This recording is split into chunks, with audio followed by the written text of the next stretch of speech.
ಪ್ರಿಯರಾದ ದೇವಜನರೇ, ಇವತ್ತು ನಾವು ಆಲೋಚನೆ ಮಾಡ್ತಿರುವಂತಹ ಅಂಶದ ಹೆಸರು ಸಮಾಜ ಸುಧಾರಣೆಗೆ ಸ್ಫೂರ್ತಿಯಾದ ಬೈಬಲ್. ಅಂಶದ ಹೆಸರನ್ನು ಇನ್ನೊಂದು ಸಾರಿ ಹೇಳ್ತಿದ್ದೀನಿ. ಇವತ್ತು ನಾವು ಆಲೋಚನೆ ಮಾಡ್ತಿರುವಂತಹ ಅಂಶದ ಹೆಸರು ಸಮಾಜ ಸುಧಾರಣೆಗೆ ಸ್ಫೂರ್ತಿಯಾದ ಬೈಬಲ್. ಓಕೆ, ಈ ಅಂಶದ ಹೆಸರನ್ನು ಕೇಳಿದ ತಕ್ಷಣ ಏನು ಅರ್ಥ ಆಗುತ್ತೆ ನಮಗೆ? ಸಮಾಜ ಸುಧಾರಣೆಗೆ ಸ್ಫೂರ್ತಿಯಾದ ಬೈಬಲ್. ಈ ಅಂಶದ ಹೆಸರಿನ ಅರ್ಥ ಏನು ಪ್ರಿಯರೇ? ಸಮಾಜ ಸುಧಾರಣೆ. ಏನು ಹಂಗಂದ್ರೆ ಸಮಾಜ ಸುಧಾರಣೆ ಅಂದರೆ ಏನು? ಸಮಾಜದಲ್ಲಿರುವಂತಹ ತೊಡಕುಗಳು, ಸಮಾಜದಲ್ಲಿರುವಂತಹ ಏರುಪೇರುಗಳು ಇದೆಲ್ಲವನ್ನು ಸರಿ ಮಾಡುವಂತಹದ್ದೇ ಸಮಾಜ ಸುಧಾರಣೆ. ಒಂದು ಕಾಲದಲ್ಲಿ ಸಮಾಜದಲ್ಲಿರುವಂತಹ ಬಹಳಷ್ಟು ಜನರಿಗೆ ಮೂಢನಂಬಿಕೆ ಅಂತ ಇತ್ತು. ಹೌದಾ? ಮೂಢನಂಬಿಕೆ ಇತ್ತು. ಈ ಕಾಲದಲ್ಲೂ ಬಹಳಷ್ಟು ಜನರಿಗೆ ಇದೆ.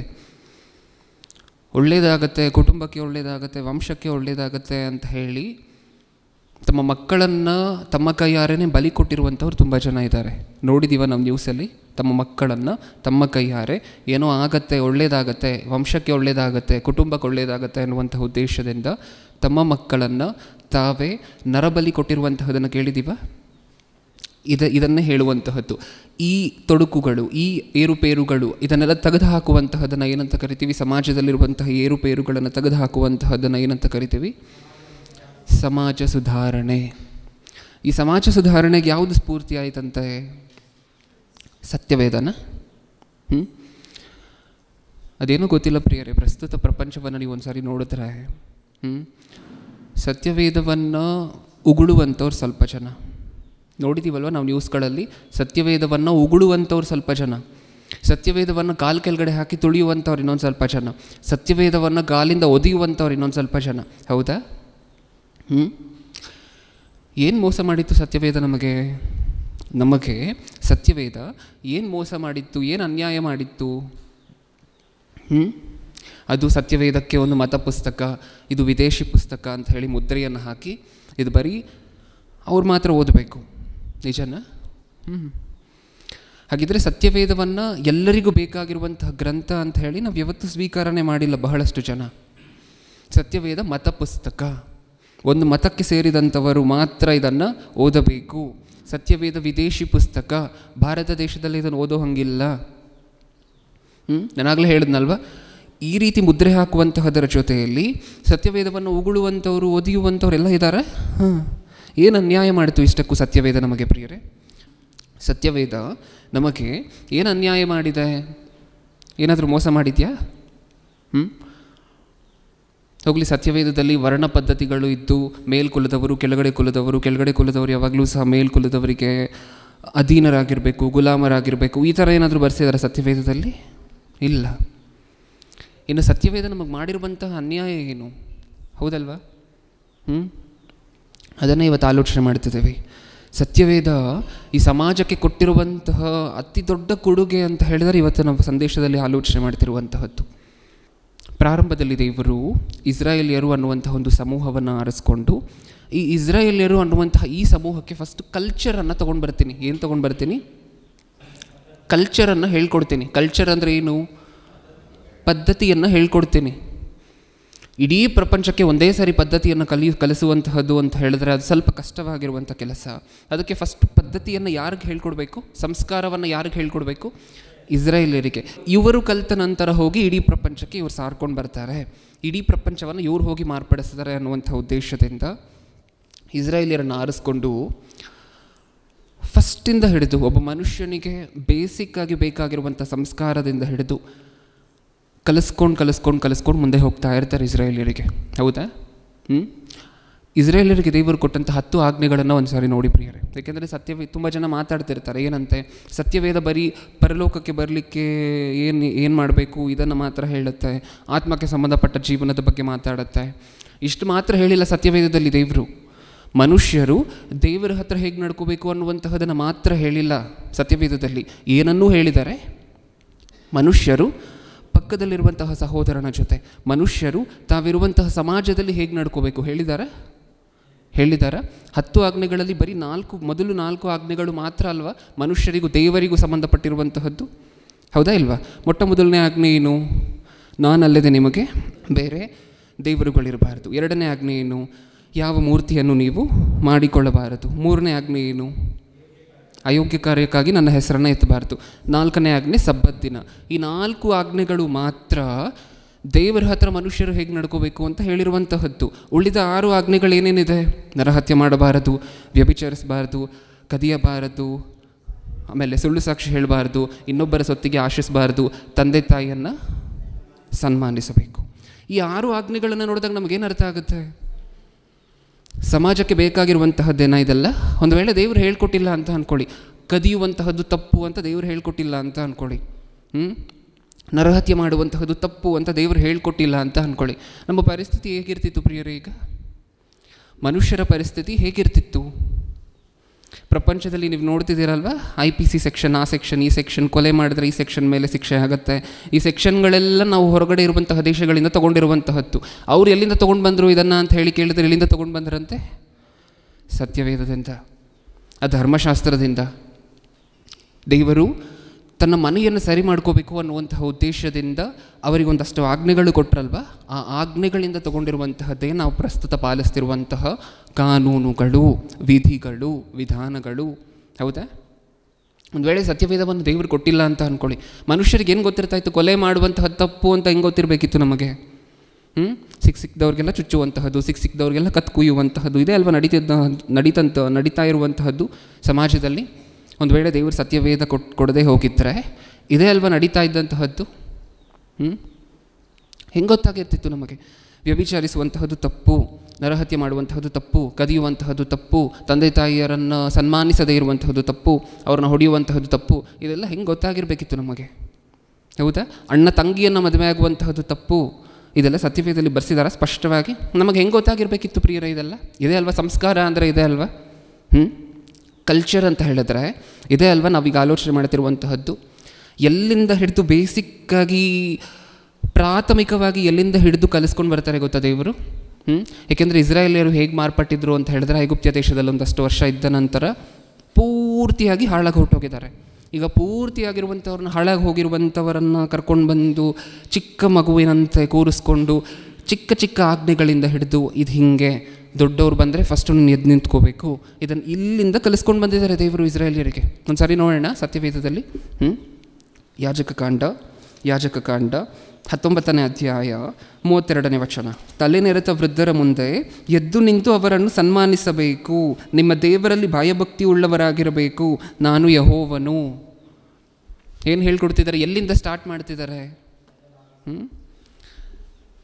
ಚಿಕ್ಕ ಮಕ್ಕಳಿಗೆ ಅರ್ಥ ಆಗುವಂತಹ ಭಾಷೆಯಲ್ಲಿ ಹೇಳಬೇಕು ಅಂತ ಹೇಳಿದ್ರೆ ಯಾವ ಥರ ಹೇಳಬೇಕೋ ಅಲ್ಲಿಂದ, ಆ ಲೆವೆಲಿಂದ ಶುರು ಮಾಡ್ತಿದ್ದಾರೆ. ಹೌದಾ? ಹೀಗೆ ಸಮಾಜದಲ್ಲಿರುವಂತಹ ಕೆಟ್ಟ ಈಗ ತಾನೇ ನಾವು ಮಾತಾಡ್ಕೊಂಡು ಹೋಗಲ್ವ, ನರಬಲಿ ಆಗಿರಬಹುದು, ಸತಿ ಸಹಗಮನ ಪದ್ಧತಿ ಆಗಿರಬಹುದು, ತೊಡಕುಗಳ ವಿರುದ್ಧ, ಈ ಕೆಟ್ಟ ಪದ್ಧತಿಗಳ ವಿರುದ್ಧ ಧ್ವನಿ ಎತ್ತಿರುವಂತಹ ಏಕೈಕ ಗ್ರಂಥ ಅಂತ ಹೇಳಿದ್ರೆ ಸತ್ಯವೇದದಲ್ಲಿ, ಪ್ರಪಂಚದಲ್ಲಿ ಅದು ಸತ್ಯವೇದನೆ. ಅಲ್ಲಿಂದ ಶುರು ಮಾಡಿದ್ರೆ, ಎಲ್ಲಿಂದ ಶುರು ಮಾಡಿದ್ರು? ಫಸ್ಟು ವೃದ್ಧರು ಬಂದರೆ ನೀನು ಎದ್ದು ನಿಂತ್ಕೋಬೇಕು, ನಿನಗಿಂತ ವಯಸ್ಸು ಜಾಸ್ತಿ ಆಗಿರುವಂಥವ್ರು ನೀನು ಮುಂದೆ ಬಂದರೆ ನೀನು ಎದ್ದು ನಿಂತ್ಕೋಬೇಕು. ಅಲ್ಲಿಂದ ಶುರು ಮಾಡಿದ್ರೆ, ಅಲ್ಲಿಂದ ಶುರು ಮಾಡಿ ಸಮಾಜವನ್ನು ಯಾವ ಲೆವೆಲ್ಗೆ ಸುಧಾರಣೆ ಮಾಡಬೇಕು ಅಂತ ಅಂದ್ಕೊಂಡ್ರು ದೇವರು. ಮೊಟ್ಟ ಮೊದಲನೇ ಪದ್ಧತಿ, ಮುಖ್ಯವಾಗಿ ಇದು ಪರೀಕ್ಷೆಗಿರುವಂತಹ ಪದ್ಧತಿ ಪ್ರಿಯರೇ. ಸೊ ಫಸ್ಟ್ ಪಾರ್ಟ್, ಇದರಲ್ಲಿ ಇಷ್ಟೊತ್ತು ನಾವು ಆಲೋಚನೆ ಮಾಡಿರುವಂತಹದ್ದು ಇಂಟ್ರಡಕ್ಷನ್. ಈಗ ಪಾರ್ಟ್ 1 ಅಂತ ಹೇಳಿ ಹಾಕ್ಕೊಳ್ಳಿ, ಸತಿ ಸಹಗಮನ ಪದ್ಧತಿ ಅಂತ ಹೇಳಿ ಹೆಡ್ಡಿಂಗನ್ನು ಹಾಕ್ಕೊಳ್ಳಿ. ಓಕೆ, ಏನು ಸತಿ ಸಹಗಮನ ಪದ್ಧತಿ ಅಂದರೆ ಏನು? ಸತಿ ಸ್ಯಾಕ್ರಿಫೈಸ್ ಅಂತಲೂ ಕರಿತೀವಿ ಇದನ್ನು. ಏನು ಹಂಗಂದರೆ, ಗಂಡ ಒಂದು ವೇಳೆ ಸತ್ತು ಹೋದರೆ ಗಂಡನ ದೇಹವನ್ನು ಸುಡುವಂತಹದರ ಜೊತೆಯಲ್ಲಿ ಯಾರನ್ನು ಸುಡಬೇಕು? ಹೆಂಡತಿಯೂ ಸಹ ಗಂಡ ಶವವಾಗಿ ಮಲಗಿದಾನೆ ಅಂತ ಹೇಳಿದ್ರೆ ಗಂಡನ ಪಾದದ ಹತ್ತಿರ ಹೆಂಡತಿಯನ್ನು ಸಹ ಜೀವಂತವಾಗಿ ಕೂರಿಸಿ ಹೆಂಡತಿಯನ್ನು ಸೇರಿಸಿ ಸುಡುವಂತಹದ್ದೇ ಸತಿ ಸಹಗಮನ ಪದ್ಧತಿ. ನಮ್ಮ ಭಾರತ ದೇಶದಲ್ಲಿ ಇತ್ತ ಹಾಗಿದ್ದರೆ ಆ ಪದ್ಧತಿ ಈಗಲೂ ಇತ್ತು ಅಂತ ಅಂದ್ಕೊಳ್ಳಿ. ಆವಾಗ ಗೊತ್ತಾಗಿರ್ತಾ ಇತ್ತಲ್ವ ನಮಗೆ ಸತ್ಯವೇದದ ಬೆಲೆ ಏನು ಅಂತ ಹೇಳಿ. ಏಕೆಂದರೆ ಸತ್ಯವೇದ ವಿದೇಶಿ ಪುಸ್ತಕ, ಮತಗ್ರಂಥ ಅಂತ ಹೇಳಿ ನಾವು ಮಾತಾಡುವಂತಹದ್ದು ತುಂಬ ಸುಲಭ. ಸತ್ಯವೇದವನ್ನು ಉಗುಳುವಂತಹದ್ದು ತುಂಬ ಸುಲಭ. ಆ ಪದ್ಧತಿ ಇವಾಗ ಇದ್ದಿದ್ರೆ ಗೊತ್ತಾಗಿರ್ತಾ ಇತ್ತು ನಮಗೆ ಸತ್ಯವೇದದ ಶ್ರೇಷ್ಠತೆ ಏನು ಅಂತ ಹೇಳಿ. ಇಷ್ಟಕ್ಕೂ ಈ ಸತಿ ಸಹಗಮನ ಪದ್ಧತಿ ಹೇಗೆ ಬಂತು ವ್ಯವಹಾರಕ್ಕೆ ಅಂತ ಹೇಳಿದ್ರೆ, ಆಗಿನ ಕಾಲದಲ್ಲಿ ಮದುವೆಗಳು ಹೇಗಿತ್ತು ಗೊತ್ತಾ ಪ್ರಿಯರೇ? ಭಾರತ ದೇಶದಲ್ಲಿ ನಡೀತಿದ್ದಂತಹ ಬಹುತೇಕ ಮದುವೆಗಳು ಹೇಗಿತ್ತು ಗೊತ್ತಾ? 17ನೇ ಶತಮಾನ ಕಾಲದ ಬಗ್ಗೆ ಮಾತಾಡ್ತಿದ್ದೀನಿ. ಒಬ್ಬನಿಗೆ ವಯಸ್ಸಾಗಿದೆ ಅಂತ ಅಂದ್ಕೊಳ್ಳಿ, ಹೆಂಡತಿಯನ್ನು ಹೇಗೆ ತೊಗೊಂಡು ಬರ್ತಾಯಿದ್ರು ಅಂತ ಹೇಳಿದ್ರೆ ಮದುವೆ ಮಾಡ್ಕೊಳ್ಲಿಕ್ಕೆ ಸ್ಲೇವ್ ಮಾರ್ಕೆಟ್ಸ್ ಇರ್ತಾಯಿತ್ತು. ಸ್ಲೇವ್ ಮಾರ್ಕೆಟ್ಸ್, ಗುಲಾಮರನ್ನು ಮಾರಾಟ ಮಾಡುವಂತಹ ಮಾರ್ಕೆಟ್ಗಳಿರ್ತಾಯಿತ್ತು. ಅಲ್ಲಿಗೆ ಹೋಗುವಂತಹದ್ದು, ಅಲ್ಲಿ ಲೈನಾಗಿ ಸ್ತ್ರೀಯರು ಕೂತಿದ್ರೆ ಆ ಸ್ತ್ರೀಯರಿಗೆ ವಯಸ್ಸು ತುಂಬ ಕಡಿಮೆ ಇರ್ತಾಯಿತ್ತು. ಕಷ್ಟಗಳು, ದುಃಖಗಳು, ಬಡತನ ಇದನ್ನೆಲ್ಲ ನೋಡಲಿಕ್ಕಾಗದೆ ಆ ಕುಟುಂಬದವರೇ ಆ ಸ್ತ್ರೀಯರನ್ನು ಕರ್ಕೊಂಡು ಬಂದು ಮಾರ್ಕೆಟಲ್ಲಿ ಕೂರಿಸ್ತಾಯಿದ್ರು. ಈಕೆಯನ್ನು ಮಾರಿದ್ರೆ ನಮಗೆ ಸ್ವಲ್ಪ ಕುಟುಂಬ ನಡೆಯುವಷ್ಟು ಅನುಕೂಲ ಆಗತ್ತೆ. ಈಗ ಹಣ ಇರುವಂಥವ್ರು ಮಾರ್ಕೆಟ್ಗೆ ಹೋಗ್ತಾಯಿದ್ರು. ಹಣ ಯಾರ ಹತ್ರ ಇರುತ್ತೆ ಹೇಳಿ? ಹಣ ಯಾರ ಹತ್ರ ಇರುತ್ತೆ? ಚಿಕ್ಕ ವಯಸ್ಸು ಇರುವಂಥ ಯುವಕರ ಹತ್ರ ಇರುತ್ತಾ, ವಯಸ್ಸಾದಂಥವ್ರ ಹತ್ರ ಇರುತ್ತಾ ಹಣ ಜಾಸ್ತಿ? ವಯಸ್ಸಾದಂಥವ್ರ ಹತ್ರ, ಯಾಕೆಂದರೆ ದುಡ್ದು ಇಟ್ಕೊಂಡಿರ್ತಾರಲ್ವ. ಓಕೆ, ಈಗ ಮಾರ್ಕೆಟ್ಗೆ ಹೋಗುವಂತಹದ್ದು ಒಂದು ಎಳೆ ವಯಸ್ಸಿನ ಬಾಲಕಿಯನ್ನು ತೊಗೊಂಡು ಬರುವಂತಹದ್ದು ಮನೆಗೆ. ಇದೇ ಮದುವೆ, ಈಗ ನಡೀತಿತ್ತು ಮದುವೆ ಅನ್ನುವಂತಹದ್ದು. ಈಗ ಎಳೆ ವಯಸ್ಸಿನ ಬಾಲಕಿಯನ್ನು ಮನೆಗೆ ತೊಗೊಂಡು ಬಂದಾಗ ಯಾರು ತೊಗೊಂಡು ಬಂದಿರುವಂತಹದ್ದು? ಯುವಕನ, ಮುದುಕ, ಹೌದಾ ಇಲ್ವಾ? ಈಗ ಎಷ್ಟು ವರ್ಷ ಬದುಕ್ತಾನೆ ವಯಸ್ಸಾಗಿರುವಂತಹ ಈ ತಾತ? ಎಷ್ಟು ವರ್ಷ ಬದುಕಬಹುದು? ಬೇಗ ಹೊರಟೋಗ್ತಾರಲ್ವ? ಈಗಾಗಲೇ ವಯಸ್ಸಾಗಿದೆ ಅಲ್ವಾ, ಬೇಗ ಹೊರಟೋಗ್ತಾರೆ. ಈಗ ಯಾರ್ಯಾರು ಮದುವೆಗಳು ಹೇಗೆ ನಡೀತಿತ್ತು ಅಂತ ಹೇಳಿದ್ರೆ ಇಷ್ಟು ಕ್ರೂರವಾಗಿ, ಕಠೋರವಾಗಿ ನಡೀತಿತ್ತು. ಕರ್ಕೊಂಡು ಬಂದಿರುವಂತಹ ಬಾಲಕಿ ಜಾಸ್ತಿ ಈಗಾಗಲೇ ಹೆಚ್ಚಾಗಿ ವಯಸ್ಸಾಗಿರುವಂತಹ ಈತನು ಮರಣ ಹೊಂದಿದ ತಕ್ಷಣ ಏನು ಮಾಡಬೇಕಿತ್ತು? ಬಿಟ್ಟು ಹೋಗ್ತಿರಲಿಲ್ಲ. ಯಾಕೆಂದರೆ ನಾನು ತೊಗೊಂಡು ಬಂದಿರುವಂತಹ ಪ್ರಾಪರ್ಟಿ, ಈ ಸ್ತ್ರೀಯನ್ನು ನಾನು ನನ್ನ ಹಣವನ್ನು ಕೊಟ್ಟು ಮದುವೆ ಮಾಡ್ಕೊಳ್ಲಿಕ್ಕೆ ನಾನು ತೊಗೊಂಡು ಬಂದಿರುವಂತಹ ಬಾಲಕಿ ಈಕೆ ನನ್ನ ಸೊತ್ತು. ಇಲ್ಲಿ ಬಿಟ್ಟು ಹೋಗ್ತಾ ಇರಲಿಲ್ಲ. ಅದಕ್ಕೆ ಏನು ಮಾಡ್ತಿದ್ರು? ಅವರೊಂದು ವೇಳೆ ಮರಣ ಹೊಂದಿದ್ರೆ ಆಕೆಯನ್ನು ಸಹ ಅವರ ಜೊತೆ ಕೂರಿಸಿ ಬೆಂಕಿ ಹಚ್ಚಿಬಿಡ್ತಿದ್ರು. ಹೌದಾ? ಇದು ಹಲವಾರು ಥಿಯರಿಗಳು ಏನು ಹೇಳುತ್ತೆ, ಸತಿ ಸಹಗಮನ ಪದ್ಧತಿ ಹೇಗೆ ಉತ್ಪತ್ತಿ ಆಯಿತು, ಹೇಗೆ ನಡ್ಕೊಂಡು ಬರುತ್ತೆ ಸಮಾಜದಲ್ಲಿ ಅನ್ನುವಂತಹ ಥಿಯರಿಗಳಲ್ಲಿ ಇದು ಮುಖ್ಯವಾಗಿರುವಂತಹ ಒಂದು ಥಿಯರಿ. ಹೇಗೆ ಶುರು ಆಯಿತು ಅಂದರೆ ಹೀಗೆ ಶುರು ಆಯಿತು ಸತಿ ಪದ್ಧತಿ. ಇವಾಗ ಹೇಳಿ, ಮರಣ ಹೊಂದಿರುವಂತಹ ತಾತನಿಗೆ ಪರವಾಗಿಲ್ಲ, ಈಗಾಗಲೇ ಶವವಾಗಿ ಬದಲಾಗೋಗಿದ್ದಾನೆ, ಆತನಿಗೆ ನೋವು, ಬಾಧೆ, ಉರಿ ಅನ್ನುವಂತಹದ್ದು ಇರೋದಿಲ್ಲ. ಈಗ ಇಲ್ಲಿ ನೋವು ಪಡ್ತಿರುವಂತಹದ್ದು ಯಾರು? ಇಲ್ಲಿ ಬಾಧೆಯನ್ನು ಅನುಭವಿಸ್ತಿರುವಂತಹದ್ದು ಯಾರು? ಹೌದಲ್ವಾ? ಆ ಹುಡುಗಿ ಅಲ್ವಾ? ಯಾಕೆಂದರೆ ಜೀವಂತವಾಗಿ ಕೂರಿಸಿ ಸುಡ್ತಿದ್ದಾರಲ್ವ. ಇದು ಎಲ್ಲೋ ಒಂದೊಂದು ಊರಲ್ಲಿ, ಹಳ್ಳಿಗಳಲ್ಲಿ ನಡೀತಿದ್ದಂತಹ ಪದ್ಧತಿ ಅಲ್ಲ, ಅಪರೂಪವಾಗಿ ನಡೀತಿದ್ದಂತಹ ಪದ್ಧತಿ ಅಲ್ಲ, ಪ್ರತಿ ಮನೆಯಲ್ಲೂ ನಡೀತಿದ್ದಂತಹ ಪದ್ಧತಿ. ಎಲ್ಲೆಲ್ಲಿ ನಡೀತಿತ್ತು? ಪ್ರತಿ ಮನೆಯಲ್ಲೂ ನಡೀತಿದ್ದಂತಹ ಪದ್ಧತಿ. 16ನೇ ಶತಮಾನ 17ನೇ ಶತಮಾನ ಕಾಲಕ್ಕೆ ನಾವು ಹೋದರೆ ಪ್ರತಿ ಕುಟುಂಬದಲ್ಲೂ ನಡೀತಿದ್ದಂತಹ ಪದ್ಧತಿ. ರೀಸೆಂಟಾಗಿ ಒಂದು ಆರ್ಟಿಕಲ್ ಬಂದಿದೆ, ಅದನ್ನು ಒಂದು ಸರಿ ನೋಡೋಣ. ಟಾರ್ಚರ್ ಮಾಡಿರುವಂತಹದ್ದು ಮನೆಯಲ್ಲಿ, ನೀನೂ ಸಹ ಗಂಡ ಸತ್ತೋಗಿದ್ದಾನೆ, ನೀನೂ ಸಹ ಮರಣ ಹೊಂದಬೇಕು ಅನ್ನುವಂತಹ ಈ ಟಾರ್ಚರನ್ನು ತಡೀಲಿಕ್ಕಾಗದೆ ಸೂಸೈಡ್ ಮಾಡಿಕೊಂಡಿರುವಂತಹದ್ದು. ಟೈಮ್ಸ್ ಆಫ್ ಇಂಡಿಯಾದಲ್ಲಿ ಬಂದಿರುವಂಥ ಆರ್ಟಿಕಲ್. ಏನಂತೆ? ಇಂಜಿನಿಯರ್ ಹುಡುಗಿ 28 ವರ್ಷ, kills self over pressure to become a sati. ತೀವ್ರವಾಗಿರುವಂಥ ಒತ್ತಡ ಹಾಕ್ತಿದ್ರಂತೆ. ಯಾರು? ಮನೆಯವರು. ಏನಕ್ಕೋಸ್ಕರ? ಗಂಡ ಹೋಗಿದ್ದಾನಲ್ವ, ಈಕೆನೂ ಸಹ ಹೊರಟೋಗ್ಬೇಕು ಆತನ ಜೊತೆಲೇ. ಚೆನ್ನಾಗಿರ್ತಿತ್ತ ಪ್ರಿಯರೇ? ಈ ಕಾಲದಲ್ಲೂ ಇದು ಇದ್ದಿದ್ದಿದ್ರೆ, ಈ ಪದ್ಧತಿ ಇದ್ದಿದ್ದಿದ್ರೆ ಚೆನ್ನಾಗಿರ್ತಿತ್ತ ಸಮಾಜ? ಎಂಥ ಕ್ರೂರವಾಗಿರುವಂತಹ ಪದ್ಧತಿ, ಒಂದು ಸಾರಿ ಯೋಚನೆ ಮಾಡಿ ನೋಡಿ. ಜೀವಂತವಾಗಿ ಒಂದು ಸ್ತ್ರೀಯನ್ನು ಸುಟ್ಟಿ ಬಿಡುವಂತಹದ್ದು ಎಂಥ ಕ್ರೂರವಾಗಿರುವಂತಹ ಪರಿಸ್ಥಿತಿ. ನಿಮಗಾಗ ಬೆಂಕಿ ತಾಕಿದ್ರೇ ಅಡುಗೆ ಏನಾದರೂ ಮಾಡಬೇಕಾದ್ರೆ ಗೊತ್ತಿರುತ್ತೆ ಆ ನೋವೇನು ಅಂತ ಹೇಳಿ. ಜೀವಂತವಾಗಿ ಸುಡುವಂತಹದ್ದು ಅಂದರೆ ಏನಕ್ಕೋಸ್ಕರ? ಇದಕ್ಕೆ ಧ್ವನಿ ಎತ್ತಿದಂತಹ ವ್ಯಕ್ತಿ ಅಂತ ಹೇಳಿದ್ರೆ ನಮ್ಮ ಭಾರತ ದೇಶದಲ್ಲಿ ರಾಜಾರಾಮ್ ಮೋಹನ್ ರಾಯ್ ಅನ್ನುವಂತಹ ವ್ಯಕ್ತಿ. ಈ ವ್ಯಕ್ತಿನೇ ಅಂದರೆ ಬಲವಾಗಿ ಪ್ರಪೋಸ್ ಮಾಡಿತ್ತು, ಕಾಯ್ದೆ ಬರಲೇಬೇಕು. ಏನು ಕಾನೂನು ಬರಬೇಕು? ಏನು ಕಾನೂನು ಬರಬೇಕು? ಅಬಾಲಿಷನ್ ಆಫ್ ಸತಿ ಆ್ಯಕ್ಟ್. ಈ ಕಾನೂನು ಬರಬೇಕು ಅಂತ ಹೇಳಿದ್ರೆ ಅದಕ್ಕೆ ತೀವ್ರವಾಗಿರುವಂತಹ ಪರಿಶ್ರಮ ಹಾಕಿದ್ದು ಭಾರತ ದೇಶದಲ್ಲಿ ರಾಜಾರಾಮ್ ಮೋಹನ್ ರಾಯ್ ಅನ್ನುವಂತಹ ವ್ಯಕ್ತಿ. ಹೌದಾ? ಅದಾದ ನಂತರ lord William Bentinck governor general ಆಗಿರ್ತಾರೆ ಅವಾಗ. ಈ ವ್ಯಕ್ತಿ ಆ ಕಾನೂನನ್ನು ಪಾಸ್ ಮಾಡಿ ಫೋರ್ಸ್ಗೆ ತೊಗೊಂಡು ಬರ್ತಾರೆ. ಇವಾಗ ಸತಿ ಸಹಗಮನ ಪದ್ಧತಿಯನ್ನು ಯಾರಾದರೂ ಆಚರಿಸ್ಲಿಕ್ಕೆ ಹೋದರೆ ಅದು ಪನಿಷಬಲ್ ಅಫೆನ್ಸ್, ಶಿಕ್ಷಾರ್ಹವಾಗಿರುವಂತಹ ಕೃತ್ಯ. ಇವಾಗ ಏನಕ್ಕೋಸ್ಕರ ನಿಂತಿದೆ ಹೇಳಿ? ಹಾಗಿದ್ರೆ ಈಗ ಆ ಸತಿ ಸಹಗಮನ ಪದ್ಧತಿ ಏನಕ್ಕೋಸ್ಕರ ನಿಂತಿದೆ ಹೇಳಿ? ಶಿಕ್ಷೆ ಆಗುತ್ತೆ, ಹೌದಾ? ಯಾರಾದರೂ ಸತಿ ಸಹಗಮನ ಪದ್ಧತಿಯನ್ನು ಪಾಲಿಸ್ಲಿಕ್ಕೆ ಹೋದರೆ, ಫೋರ್ಸ್ ಮಾಡಿದ್ರೆ ಇನ್ನೊಬ್ಬರ ಮೇಲೆ, ಅದು ಶಿಕ್ಷಾರ್ಹ ಅಪರಾಧ. ಓಕೆ, ಇಷ್ಟಕ್ಕೂ ಯಾರು ಧ್ವನಿ ಎತ್ತಿದ್ದು ಅಂತ ನಾನು ಈಗ ತಾನೇ ಹೇಳಿದ್ದೀನಿ? ರಾಜಾರಾಮ್ ಮೋಹನ್ ರಾಯ್. ಈ ರಾಜಾರಾಮ್ ಮೋಹನ್ ರಾಯ್ ಅವರ ವಿಶಿಷ್ಟತೆ ಏನು ಅಂತ ಹೇಳಿದ್ರೆ, ತುಂಬ ಪುಸ್ತಕಗಳನ್ನು ಓದ್ತಿದ್ರು ಪ್ರಿಯರೇ. ಆ ಪುಸ್ತಕಗಳನ್ನು ಹೇಗೆ ಓದ್ತಿದ್ರು ಅಂತ ಹೇಳಿದ್ರೆ, ಉದಾಹರಣೆಗೆ ಸತ್ಯವೇದ ಹಳೆಯ ಒಡಂಬಡಿಕೆ ಹೀಬ್ರೂ ಭಾಷೆಯಲ್ಲಿ, ಹೊಸ ಒಡಂಬಡಿಕೆ ಗ್ರೀಕ್ ಭಾಷೆಯಲ್ಲಿದೆ ಅಂತ ಹೇಳಿದ್ರೆ, ಅವರು ಕನ್ನಡ ಬೈಬಲನ್ನು ಇಂಗ್ಲೀಷ್ ಬೈಬಲನ್ನು ಓದ್ತಿರಲಿಲ್ಲ. ಹೇಗೆ ಓದ್ತಾ ಇದ್ರು ಸತ್ಯವೇದವನ್ನು? ಅದು ಒರಿಜಿನಲಾಗಿ ಯಾವ ಭಾಷೆಯಲ್ಲಿ ಬರೆಸಿದಾರೋ ದೇವರು, ಅದೇ ಭಾಷೆಯಲ್ಲಿ ಓದುವಂತಹದ್ದು ರಾಜಾರಾಮ್ ಮೋಹನ್ ರಾಯ್ ಸ್ಪೆಷಾಲಿಟಿ. ಒಂದು ಸಾರಿ ಅದನ್ನು ನೋಡೋಣ. ಹಿಸ್ಟ್ರಿ ನೀವು ನೋಡ್ತಿರುವಂತಹದ್ದು ಏನಿದೆ ಅದರಲ್ಲಿ ನಮಗೆ? In 1815 Roy founded the short lived Atmiya Sabha ಅನ್ನುವಂಥ ಒಂದು ಆರ್ಗನೈಸೇಷನನ್ನು ಶುರು ಮಾಡ್ತಾರೆ to propagate his doctrines. Next line, he became interested in Christianity. ಏನಾಯ್ತಂತೆ? ಕ್ರೈಸ್ತವ್ಯದ ಬಗ್ಗೆ ಇಂಟ್ರೆಸ್ಟ್ ಬರ್ತಿದೆ, ಅದಕ್ಕೋಸ್ಕರ ಏನು ಮಾಡಿದ್ರಂತೆ? And learned Hebrew and Greek in order to read Old Testament and New Testament. Hebrew ಮತ್ತು ಗ್ರೀಕನ್ನು ಕಲ್ತರು. ಏನಕ್ಕೋಸ್ಕರ? ಹಳೆ ಒಡಂಬಡಿಕೆ ಹೊಸ ಒಡಂಬಡಿಕೆಯನ್ನು ಆ ಭಾಷೆಯಲ್ಲೇ ಓದಲಿಕ್ಕೋಸ್ಕರ ಭಾಷೆಯನ್ನು ಕಲಿತು ಓದ್ತಾರೆ ಸತ್ಯವೇದವನ್ನು, ಹೌದಾ? ಈಗ ಸತ್ಯವೇದದಲ್ಲಿ ಏನಿದೆ? ಸತ್ಯವೇದದಲ್ಲಿ ಸತಿ ಸಹಗಮನ ಪದ್ಧತಿಯ ಬಗ್ಗೆ ಏನಿದೆ? ನೀವು ಈ ಥರ ಎಲ್ಲರನ್ನೂ ಸುಟ್ಟು ಹಾಕ್ಬೋದು, ಗಂಡ ಸತ್ತಿದ ತಕ್ಷಣ ಹೆಂಡತಿಯನ್ನು ಸುಟ್ಟು ಹಾಕ್ಬೋದು, ತನ್ನ ಚಿತೆ ಮೇಲೆ ಕೂರಿಸಿ ಅಂತ ಇದೆಯಾ ಸತ್ಯವೇದದಲ್ಲಿ? ಏನಂತ ಹೇಳಿದ್ದಾರೆ ದೇವರು? ಒಂದು ಸಾರಿ ನೋಡೋಣ. ಯಾಜಕ ಕಾಂಡ 19ನೇ ಅಧ್ಯಾಯ 28ನೇ ವಚನ. ಸತ್ತವರಿಗೋಸ್ಕರ ದುಃಖವನ್ನು ಸೂಚಿಸುವುದಕ್ಕಾಗಿ ದೇಹವನ್ನು ಗಾಯ ಮಾಡಿಕೊಳ್ಳಬಾರದು, ಗಾಯನೇ ಮಾಡ್ಕೊಬಾರ್ದು ಅಂತ ಹೇಳಿ ದೇವರು ಬರೆಸಿದ್ದಾರೆ. ಇವರೇನು ಮಾಡ್ತಿದ್ದಾರೆ? ಸುಟ್ಟಾಕ್ತಿದ್ದಾರೆ, ಪೂರ್ತಿಯಾಗಿ ಜೀವಂತವಾಗಿ ಸುಟ್ಟಾಕ್ತಿದ್ದಾರೆ, ಹೌದಾ? ಸಾವು ಬರೋ ಹಾಗೆ ಮಾಡ್ತಿದ್ದಾರೆ. ದೇವರು ಏನಂತ ಹೇಳಿದ್ದಾರೆ? ಸತ್ತವರಿಗೋಸ್ಕರ. ಒಂದು ವೇಳೆ ಗಂಡ ಸತ್ತೋಗಿದ್ದಾನೆ ಅಂತ ಹೇಳಿದ್ರೆ, ಆ ಗಂಡನಿಗೋಸ್ಕರ ತಾನು ಸತ್ತಿರುವುದರ ನಿಮಿತ್ತ ಇವರು ಪೂರ್ತಿಯಾಗಿ ಸುಟ್ಟು ಹಾಕ್ತಿದ್ದಾರೆ ಹೆಂಡತಿಯನ್ನು ಸಹ. ಸತ್ಯವೇದ ಏನು ಹೇಳ್ತಿದೆ? ಗಂಡ ಆಗಲಿ ಯಾರೇ ಸತ್ತೋದ್ರೂ ಸಹ ಸತ್ತಿರುವಂತಹ ವ್ಯಕ್ತಿಗೋಸ್ಕರ ನೀವು ಚಿಕ್ಕ ಗಾಯವನ್ನು ಸಹ ಮಾಡಿಕೊಳ್ಳಬಾರದು.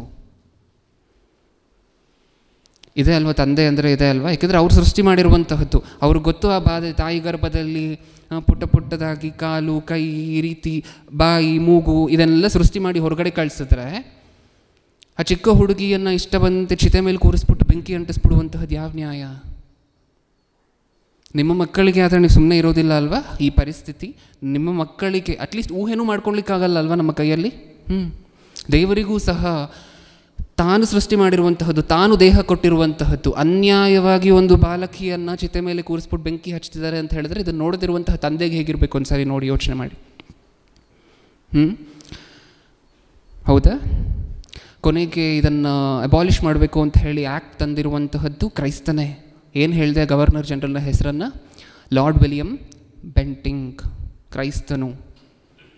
ಬ್ರಿಟಿಷರು ಏನೇನೋ ಮಾಡಿದ್ರು, ಮೋಸ ಮಾಡಿದ್ರು, ದರೋಡೆ ಮಾಡಿದ್ರು. ಓಕೆ, ಅವ್ರು ಮಾಡಿರುವಂಥ ಕೆಟ್ಟ ವಿಚಾರಗಳನ್ನು ಮಾತಾಡ್ಕೊಳ್ತಿದ್ದೀವ. ಒಳ್ಳೆ ಕೆಲಸವನ್ನು ಮಾಡಿದಾರಾ ಇಲ್ವಾ? ಒಳ್ಳೆ ಕೆಲಸವನ್ನು ಮಾಡಿದಾರಾ? ಈ ಸತಿ ಸಹಗಮನ ಪದ್ಧತಿಯನ್ನು ಅಬಾಲಿಷ್ ಮಾಡಬೇಕು ಅಂತ ಹೇಳಿ ಆ್ಯಕ್ಟ್ ತೊಗೊಂಡು ಬಂದ್ರೆ? ಇವಾಗ ಹೇಳಿ, ರಾಜಾರಾಮ್ ಮೋಹನ್ ರಾಯ್ಗೆ ಸ್ಫೂರ್ತಿಯಾಗಿದ್ದಂತಹದ್ದು ಯಾವ ಮಾತು? ಸತ್ಯವೇದದಲ್ಲಿರುವಂತಹ ಮಾತು. ಇನ್ನೂ ಸತ್ಯವೇದದಲ್ಲಿ ಏನು ಬರೆಸಿದ್ದಾರೆ? ರೋಮಾಪುರದವರಿಗೆ ಬರೆದ ಪತ್ರಿಕೆ, ಗಂಡ ಸತ್ತು ಹೋದ ನಂತರ ಹೆಂಡತಿಗೆ ಕೊಟ್ಟಿರುವಂತಹ ಫ್ರೀಡಮ್ ಸತ್ಯವೇದ ಏನು? ರೋಮಾಪುರದವರಿಗೆ ಬರೆದ ಪತ್ರಿಕೆ 7ನೇ ಅಧ್ಯಾಯ 2ನೇ ವಚನ. ಗಂಡನು ಜೀವದಿಂದಿರುವ ತನಕ ಹೆಂಡತಿಯು ನ್ಯಾಯದ ಪ್ರಕಾರ ಅವನಿಗೆ ಬದ್ಧಳಾಗಿರುವಳು. ಅಂದರೆ ಗಂಡ ಬದುಕಿರುವಂತಹವರೆಗೂ ಹೆಂಡತಿ ಆತನಿಗೆ ಬದ್ಧಳಾಗಿರುವಳು. ಬೇರೆ ಸಂಬಂಧಗಳ ಕಡೆ ತಿರುಗಿ ನೋಡ್ಲಿಕ್ಕೆ ಅವಕಾಶ ಇಲ್ಲ, ಬೇರೆ ಇನ್ನೊಂದು ಮದುವೆ ಮಾಡ್ಕೊಳ್ಲಿಕ್ಕೆ ಅವಕಾಶ ಇಲ್ಲ. ಯಾವಾಗವರೆಗೂ? ಗಂಡ ಇರುವವರೆಗೂ. ನೆಕ್ಸ್ಟ್, ಗಂಡನು ಸತ್ತರೆ ಗಂಡನ ಹಂಗು ಆಕೆಗೆ ತಪ್ಪುವುದು. ಹೀಗಿರಲಾಗಿ ಗಂಡನು ಜೀವದಿಂದಿರುವಾಗ ಆಕೆ ಬೇರೊಬ್ಬನನ್ನು ಸೇರಿದರೆ ವ್ಯಭಿಚಾರಿಣಿ ಎನ್ನಿಸಿಕೊಳ್ಳುವಳು.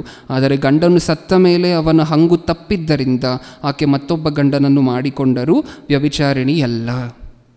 ಏನಂತ ಹೇಳ್ತಿದೆ ಸತ್ಯವೇದ?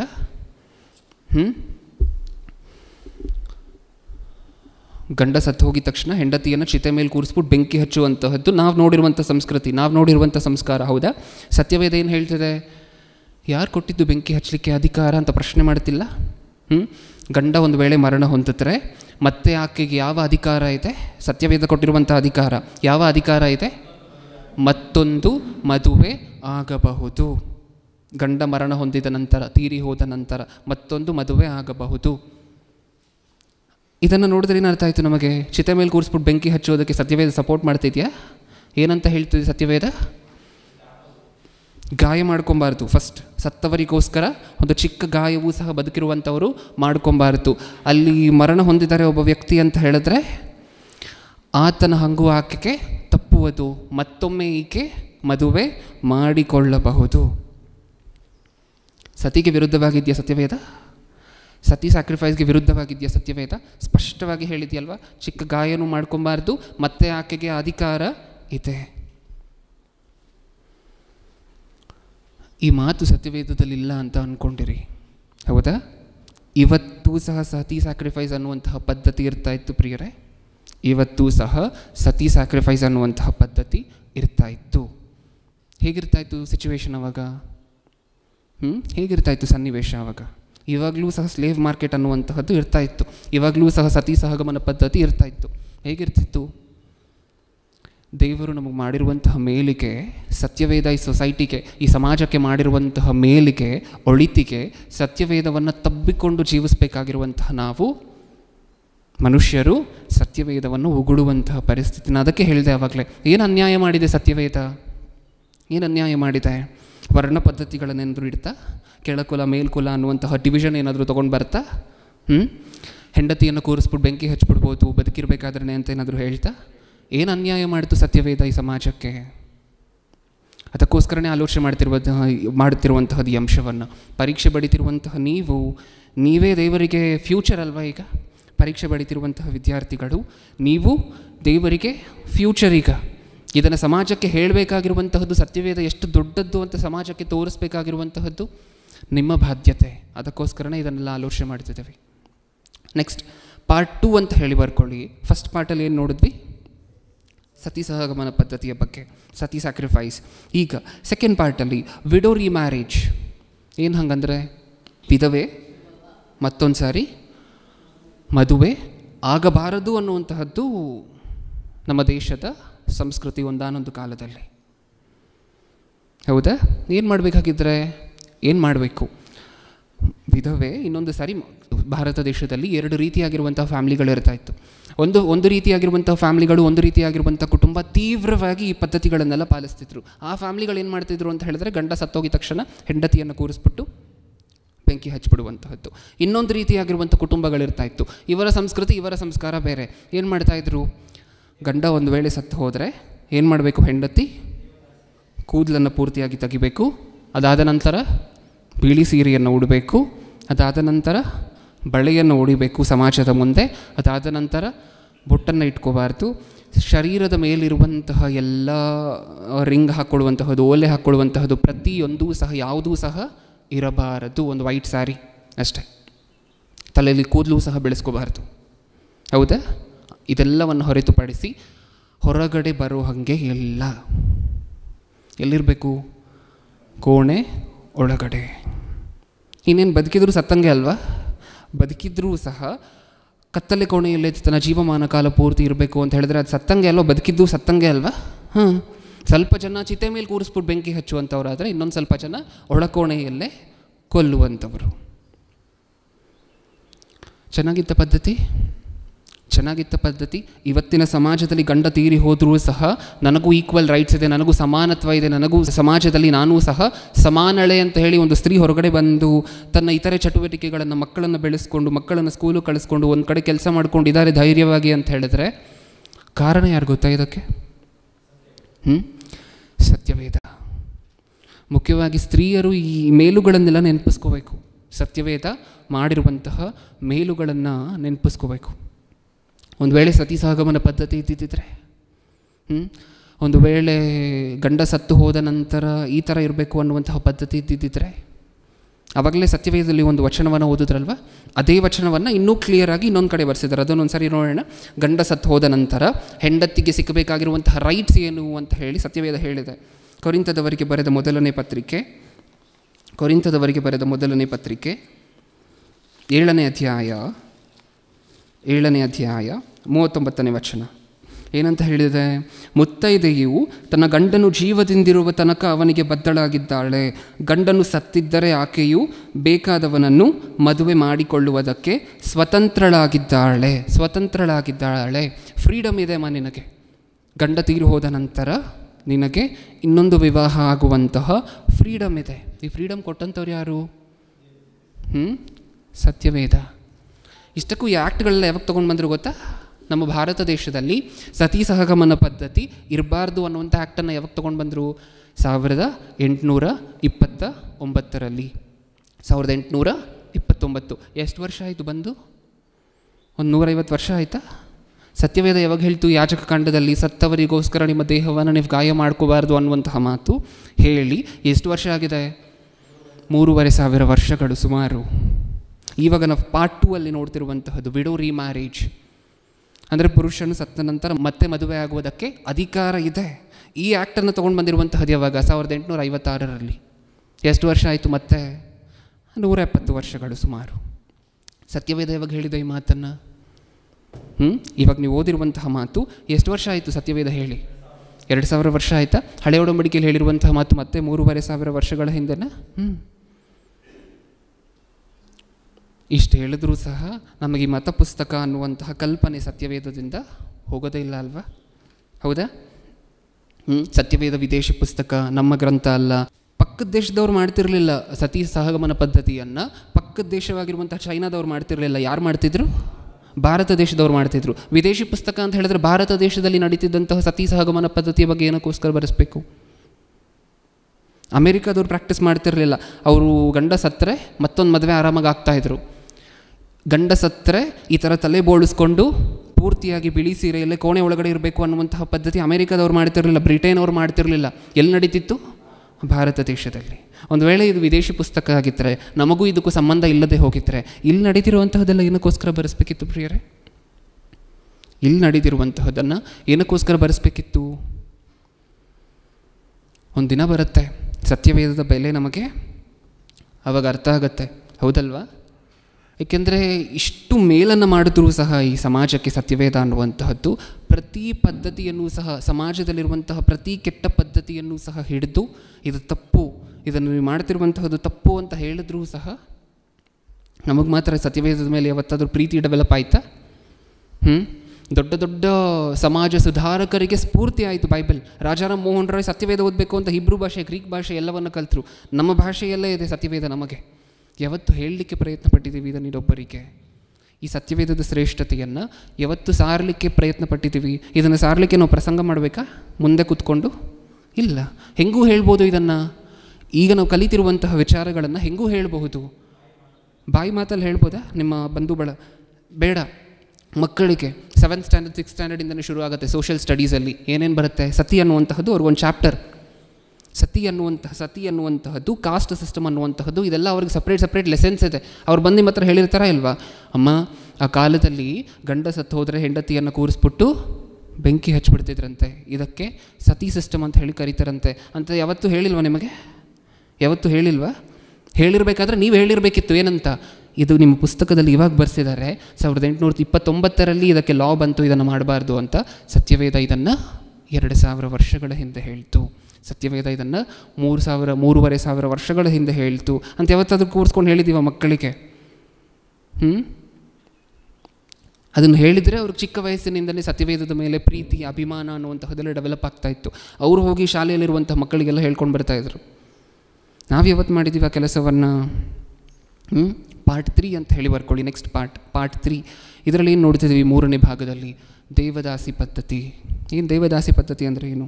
ಒಂದು ಸ್ತ್ರೀಯನ್ನು ಚಿಕ್ಕ ವಯಸ್ಸಿನಿಂದಲೇ ಮುಡಿಪಾಗಿ ದೇವರಿಗೋಸ್ಕರ ಏರ್ಪಡಿಸಲ್ಪಟ್ಟಿರುವಂತಹ ದಾಸಿ ಸ್ತ್ರೀ ಅಂತ ಹೇಳಿ ಮುಡಿಪಾಗಿ ಬಿಟ್ಬಿಟ್ರೆ ಆ ಸ್ತ್ರೀ ತನ್ನ ಜೀವಮಾನದುದ್ದಕ್ಕೂ ಸಹ ಯಾರು ಬೇಕಾದರೂ ಆ ಸಮಾಜದಲ್ಲಿರುವಂತಹ ಉತ್ತಮರು, ಉನ್ನತರು, ಘನರು ಅಂತ ಯಾರು ಇದ್ದಾರೋ ಇವರೆಲ್ಲರೂ ಸಹ ತಮ್ಮ ಕಾಮ ಕೋರಿಕೆಗಳನ್ನು ತೀರಿಸ್ಕೊಳ್ಳಿಕ್ಕೆ ಆ ಸ್ತ್ರೀ ಹತ್ರ ಹೋಗಬಹುದು. ಈ ಸ್ತ್ರೀಯ ಜೀವಮಾನ ಕಾಲ ಪೂರ್ತಿ ಇದಕ್ಕೆ ಮುಡಿಪಾಗಿ ಇಡಬೇಕು. ಮತ್ತು ಈ ಸ್ತ್ರೀ ವಿವಾಹ ಆಗೋ ಹಂಗಿಲ್ಲ. ಒಂದು ವೇಳೆ ಆ ಸ್ತ್ರೀಗೆ ಮಕ್ಕಳು ಹುಟ್ಟಿದ್ರೆ ಅವರು ಸಹ ಇದೇ ದೇವದಾಸಿಯ ಪದ್ಧತಿಯಲ್ಲಿ ಕಂಟಿನ್ಯೂ ಆಗಬೇಕು. ಚೆನ್ನಾಗಿದೆಯಾ ಪದ್ಧತಿ? ಚೆನ್ನಾಗಿದೆಯಾ ಪದ್ಧತಿ ಅನ್ನುವಂತಹದ್ದು? ಈಗ ನಾವು ಆಲೋಚನೆ ಮಾಡಿರುವಂತಹ ಚೆನ್ನಾಗಿದೆಯಾ? ಆ ಸ್ತ್ರೀ ಕೋರ್ಕೊಂಡಿಲ್ಲ, ನಾನು ದೇವದಾಸಿ ಆಗಬೇಕು ಅಂತ ಸ್ತ್ರೀ ಕೋರ್ಕೊಂಡಿಲ್ಲ.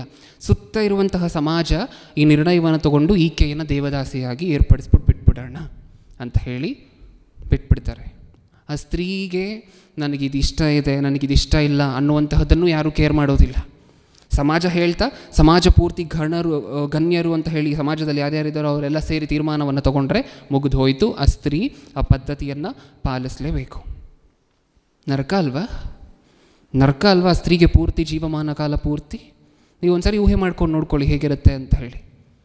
ಆ ಸ್ತ್ರೀಗೆ ತನ್ನದ್ದೇ ಆಗಿರುವಂತಹ ಜೀವನ ಇಲ್ಲ, ಭವಿಷ್ಯತ್ತಿಲ್ಲ, ತನ್ನ ಮಕ್ಕಳಿರೋದಿಲ್ಲ, ಮದುವೆ ಆಗಲಿಕ್ಕೆ ತನ್ನ ಆಗು ಹೋಗುಗಳನ್ನು ಕೇಳಲಿಕ್ಕೂ ಯಾರೂ ಇರೋದಿಲ್ಲ, ತನಗೇನಾದರೂ ಶರೀರದಲ್ಲಿ ಬಾಧೆ ಆಗ್ತಿದೆಯಾ, ಆರೋಗ್ಯ ಸರಿ ಇದೆಯಾ ಅಂತ ಕೇಳಲಿಕ್ಕೂ ಯಾರೂ ಇರೋದಿಲ್ಲ. ಪ್ರತಿದಿನವೂ ಸಹ ಕಣ್ಣೀರು ಹಾಕಿ ಹಾಕಿ ಹಾಕಿ ಹಾಕಿ ಹಾಕಿ ಜೀವಮಾನವನ್ನು ಪೂರ್ತಿಯಾಗಿ ಕಳಿಬೇಕು. ಇದು ದೇವದಾಸಿಯ ಪದ್ಧತಿ. ಇದರ ವಿರುದ್ಧ ಸತ್ಯವೇದ ಧ್ವನಿ ಎತ್ತುತ್ತಾ? ಇದರ ವಿರುದ್ಧ ಸತ್ಯವೇದ ಧ್ವನಿ ಎತ್ತುತ್ತಾ? ಲಾ ಯಾವಾಗ ಗೊತ್ತಾ ಬಂದಿದ್ದು? ದೇವದಾಸಿ ಪದ್ಧತಿ ಮದ್ರಾಸ್ ದೇವದಾಸಿ ಆ್ಯಕ್ಟ್ ಅಂತ ಹೇಳಿ ಒಂದು ಆ್ಯಕ್ಟ್ ಬರುತ್ತೆ, ಒಂದು ಕಾನೂನು ಬರುತ್ತೆ. ಅದರ ಪ್ರಕಾರ ದೇವದಾಸಿ ಪದ್ಧತಿಯನ್ನು ಭಾರತ ದೇಶದಲ್ಲಿ ಆಚರಿಸೋ ಹಂಗಿಲ್ಲ ಅನ್ನುವಂಥ ಲಾ ಯಾವಾಗ ಬಂದಿದ್ದು? 1947 ಇಂಡಿಪೆಂಡೆನ್ಸ್ ಬಂದಾಗ. ಎಷ್ಟು ವರ್ಷ ಆಯಿತು? ಅಷ್ಟೇನಾ? 70-80 ವರ್ಷಗಳಾಗಿದೆಯಾ ಲಾ ಬಂದು? ಸತ್ಯವೇದ ಇದರ ವಿರುದ್ಧ, ದೇವದಾಸಿಯ ಪದ್ಧತಿಯ ವಿರುದ್ಧ ಎಷ್ಟು ವರ್ಷದ ಹಿಂದೆ ಧ್ವನಿ ಎತ್ತಿತು? ಯಾಜಕಕಾಂಡ 19ನೇ ಅಧ್ಯಾಯ 29ನೇ ವಚನ. ಯಾಜಕಕಾಂಡ 19ನೇ ಅಧ್ಯಾಯ 29ನೇ ವಚನ ಏನಂತ ಹೇಳಿದರೆ ಸ್ಪಷ್ಟವಾಗಿ, ಮಗಳನ್ನು ಬಸವಿ ಬಿಟ್ಟು, ಯಾಕೆಂದರೆ ತಂದೆ ತಾಯಿ ಅಲ್ವಾ ಈ ಡೆಸಿಷನ್ ತೊಗೊಳ್ಳುವಂತಹದ್ದು. ಆ ತಂದೆ ತಾಯಿಗೆ ಆ ಥರ ತುಂಬಿಟ್ಟಿದ್ದಾರೆ, ನಿಮ್ಮ ಮಗಳನ್ನು ನೀವು ದೇವದಾಸಿ ಮಾಡಿದ್ರೆ ನಿಮ್ಮ ಕುಟುಂಬ ಚೆನ್ನಾಗಿರುತ್ತೆ, ನಿಮ್ಮ ವಂಶ ಚೆನ್ನಾಗಿರುತ್ತೆ, ನಿಮ್ಮ ವಂಶ ಅಭಿವೃದ್ಧಿ ಆಗುತ್ತೆ. ಅದಕ್ಕೆ ದೇವರು ಹೇಳ್ತಿದ್ದಾರೆ, ಮಗಳನ್ನು ಬಸವಿ ಬಿಟ್ಟು ಅಂದರೆ ದೇವದಾಸಿಯನ್ನಾಗಿ ಮಾಡಿ ಸೂಳೆಯನ್ನಾಗಿ ಮಾಡಬಾರದು. ಹಾಗೆ ಮಾಡಿದರೆ ಸೂಳೆಗಾರಿಕೆ ಪ್ರಬಲವಾಗಿ ದೇಶದಲ್ಲೆಲ್ಲ ತುಂಬಿ ಹೋಗುವುದು. ಧರ್ಮೋಪದೇಶ ಕಾಂಡ ಇದೇ ಮಾತನ್ನು ಇನ್ನೊಂದು ಸಾರಿನೂ ಬರೆಸಿದ್ದಾರೆ. ಧರ್ಮೋಪದೇಶ ಕಾಂಡ 23ನೇ ಅಧ್ಯಾಯ 17ನೇ ವಚನ. ಇಸ್ರಾಯೇಲಿಯರಲ್ಲಿ ಯಾವ ಸ್ತ್ರೀಯೂ ದೇವದಾಸಿಯಾಗಬಾರದು. ಸ್ಪಷ್ಟವಾಗಿ ಹೇಳಿದಾರ, ಆರ್ಡರ್ ಮಾಡಿ ಹೇಳಿದಾರ ದೇವರು. ಏನಂತ ಹೇಳಿದ್ದಾರೆ? ಯಾವ ಸ್ತ್ರೀಯೂ ದೇವದಾಸಿ ಆಗಬಾರದು. ದೇವದಾಸಿ ಆಗಲಿಕ್ಕೆ ಆ ಸ್ತ್ರೀಯನ್ನು ತಂದೆ ತಾಯಿಯಂದಿರು ತೀರ್ಮಾನ ತಗೊಂಡು ಬಿಡಲೂಬಾರದು. ಆ ಅಧಿಕಾರ ನಿಮಗೆ ಇಲ್ಲ. ಯಾವ ಗ್ರಂಥ ಓದಿದ್ದು ನಾವು ಇಷ್ಟೊತ್ತು? ಯಾಜಕಕಾಂಡ, ಧರ್ಮೋಪದೇಶ ಕಾಂಡ ಎರಡೂ ಬರೆಸಿ ಎಷ್ಟು ವರ್ಷ ಆಗಿದೆ? ಅದೇ 3500 ವರ್ಷ. ಲಾ ಬಂದಿದ್ದು ಎಷ್ಟು ವರ್ಷ ಆಯಿತು? 70-80 ವರ್ಷ. ಸತ್ಯವೇದ ಹೇಳಿದ್ದು 3500 ವರ್ಷಗಳ ಹಿಂದೆ. ಯಾವತ್ತು ಗ್ರೇಟ್ ಅನ್ನಿಸ್ತು ಸತ್ಯವೇದ ನಮಗೆ? ಯಾವತ್ತು ಗ್ರೇಟ್ ಅನ್ನಿಸ್ತು ಸತ್ಯವೇದ ನಮಗೆ? ನಮ್ಮ ತಂದೆ ಇಷ್ಟೊಂದು ಯೋಚನೆ ಮಾಡಿದ್ರೆ ನಮ್ಮ ಬಗ್ಗೆ, ಸಮಾಜದಲ್ಲಿ ನನ್ನ ಮಕ್ಕಳಿಗೆ ಎಲ್ಲೆಲ್ಲಿ ತೊಂದರೆ ಆಗುತ್ತೆ ಅಂತ ಹೇಳಿ ಸಮಾಜದಲ್ಲಿರುವಂತಹ ಪ್ರತಿ ತೊಡಕುಗಳನ್ನು ತೆಗೆದು ಹಾಕಬೇಕು, ಪ್ರತಿ ಏರುಪೇರುಗಳನ್ನು ತೆಗೆದು ಹಾಕಬೇಕು ಅನ್ನುವಂಥ ಉದ್ದೇಶದಿಂದ ಸಾವಿರಾರು ವರ್ಷಗಳ ಹಿಂದೆ ಈ ಮಾತನ್ನು ಕೊಟ್ಟರೆ ನಮಗೆ ನಮಗೆ ಮಾತ್ರ ಸತ್ಯವೇದದ ಮೇಲೆ ಇಂಟ್ರೆಸ್ಟೇ ಇಲ್ಲ. ಇದು ನೆನ್ನೆ ಮೊನ್ನೆ ಕೂರಿಸ್ಕೊಂಡು ಏನೋ ಹೇಳಬೇಕು ನನ್ನ ಮಕ್ಕಳಿಗೆ ಅಂತ ಹೇಳಿ ಬರೆಸಿರುವಂತಹ ಮಾತುಗಳಲ್ಲ ಪ್ರಿಯರೇ.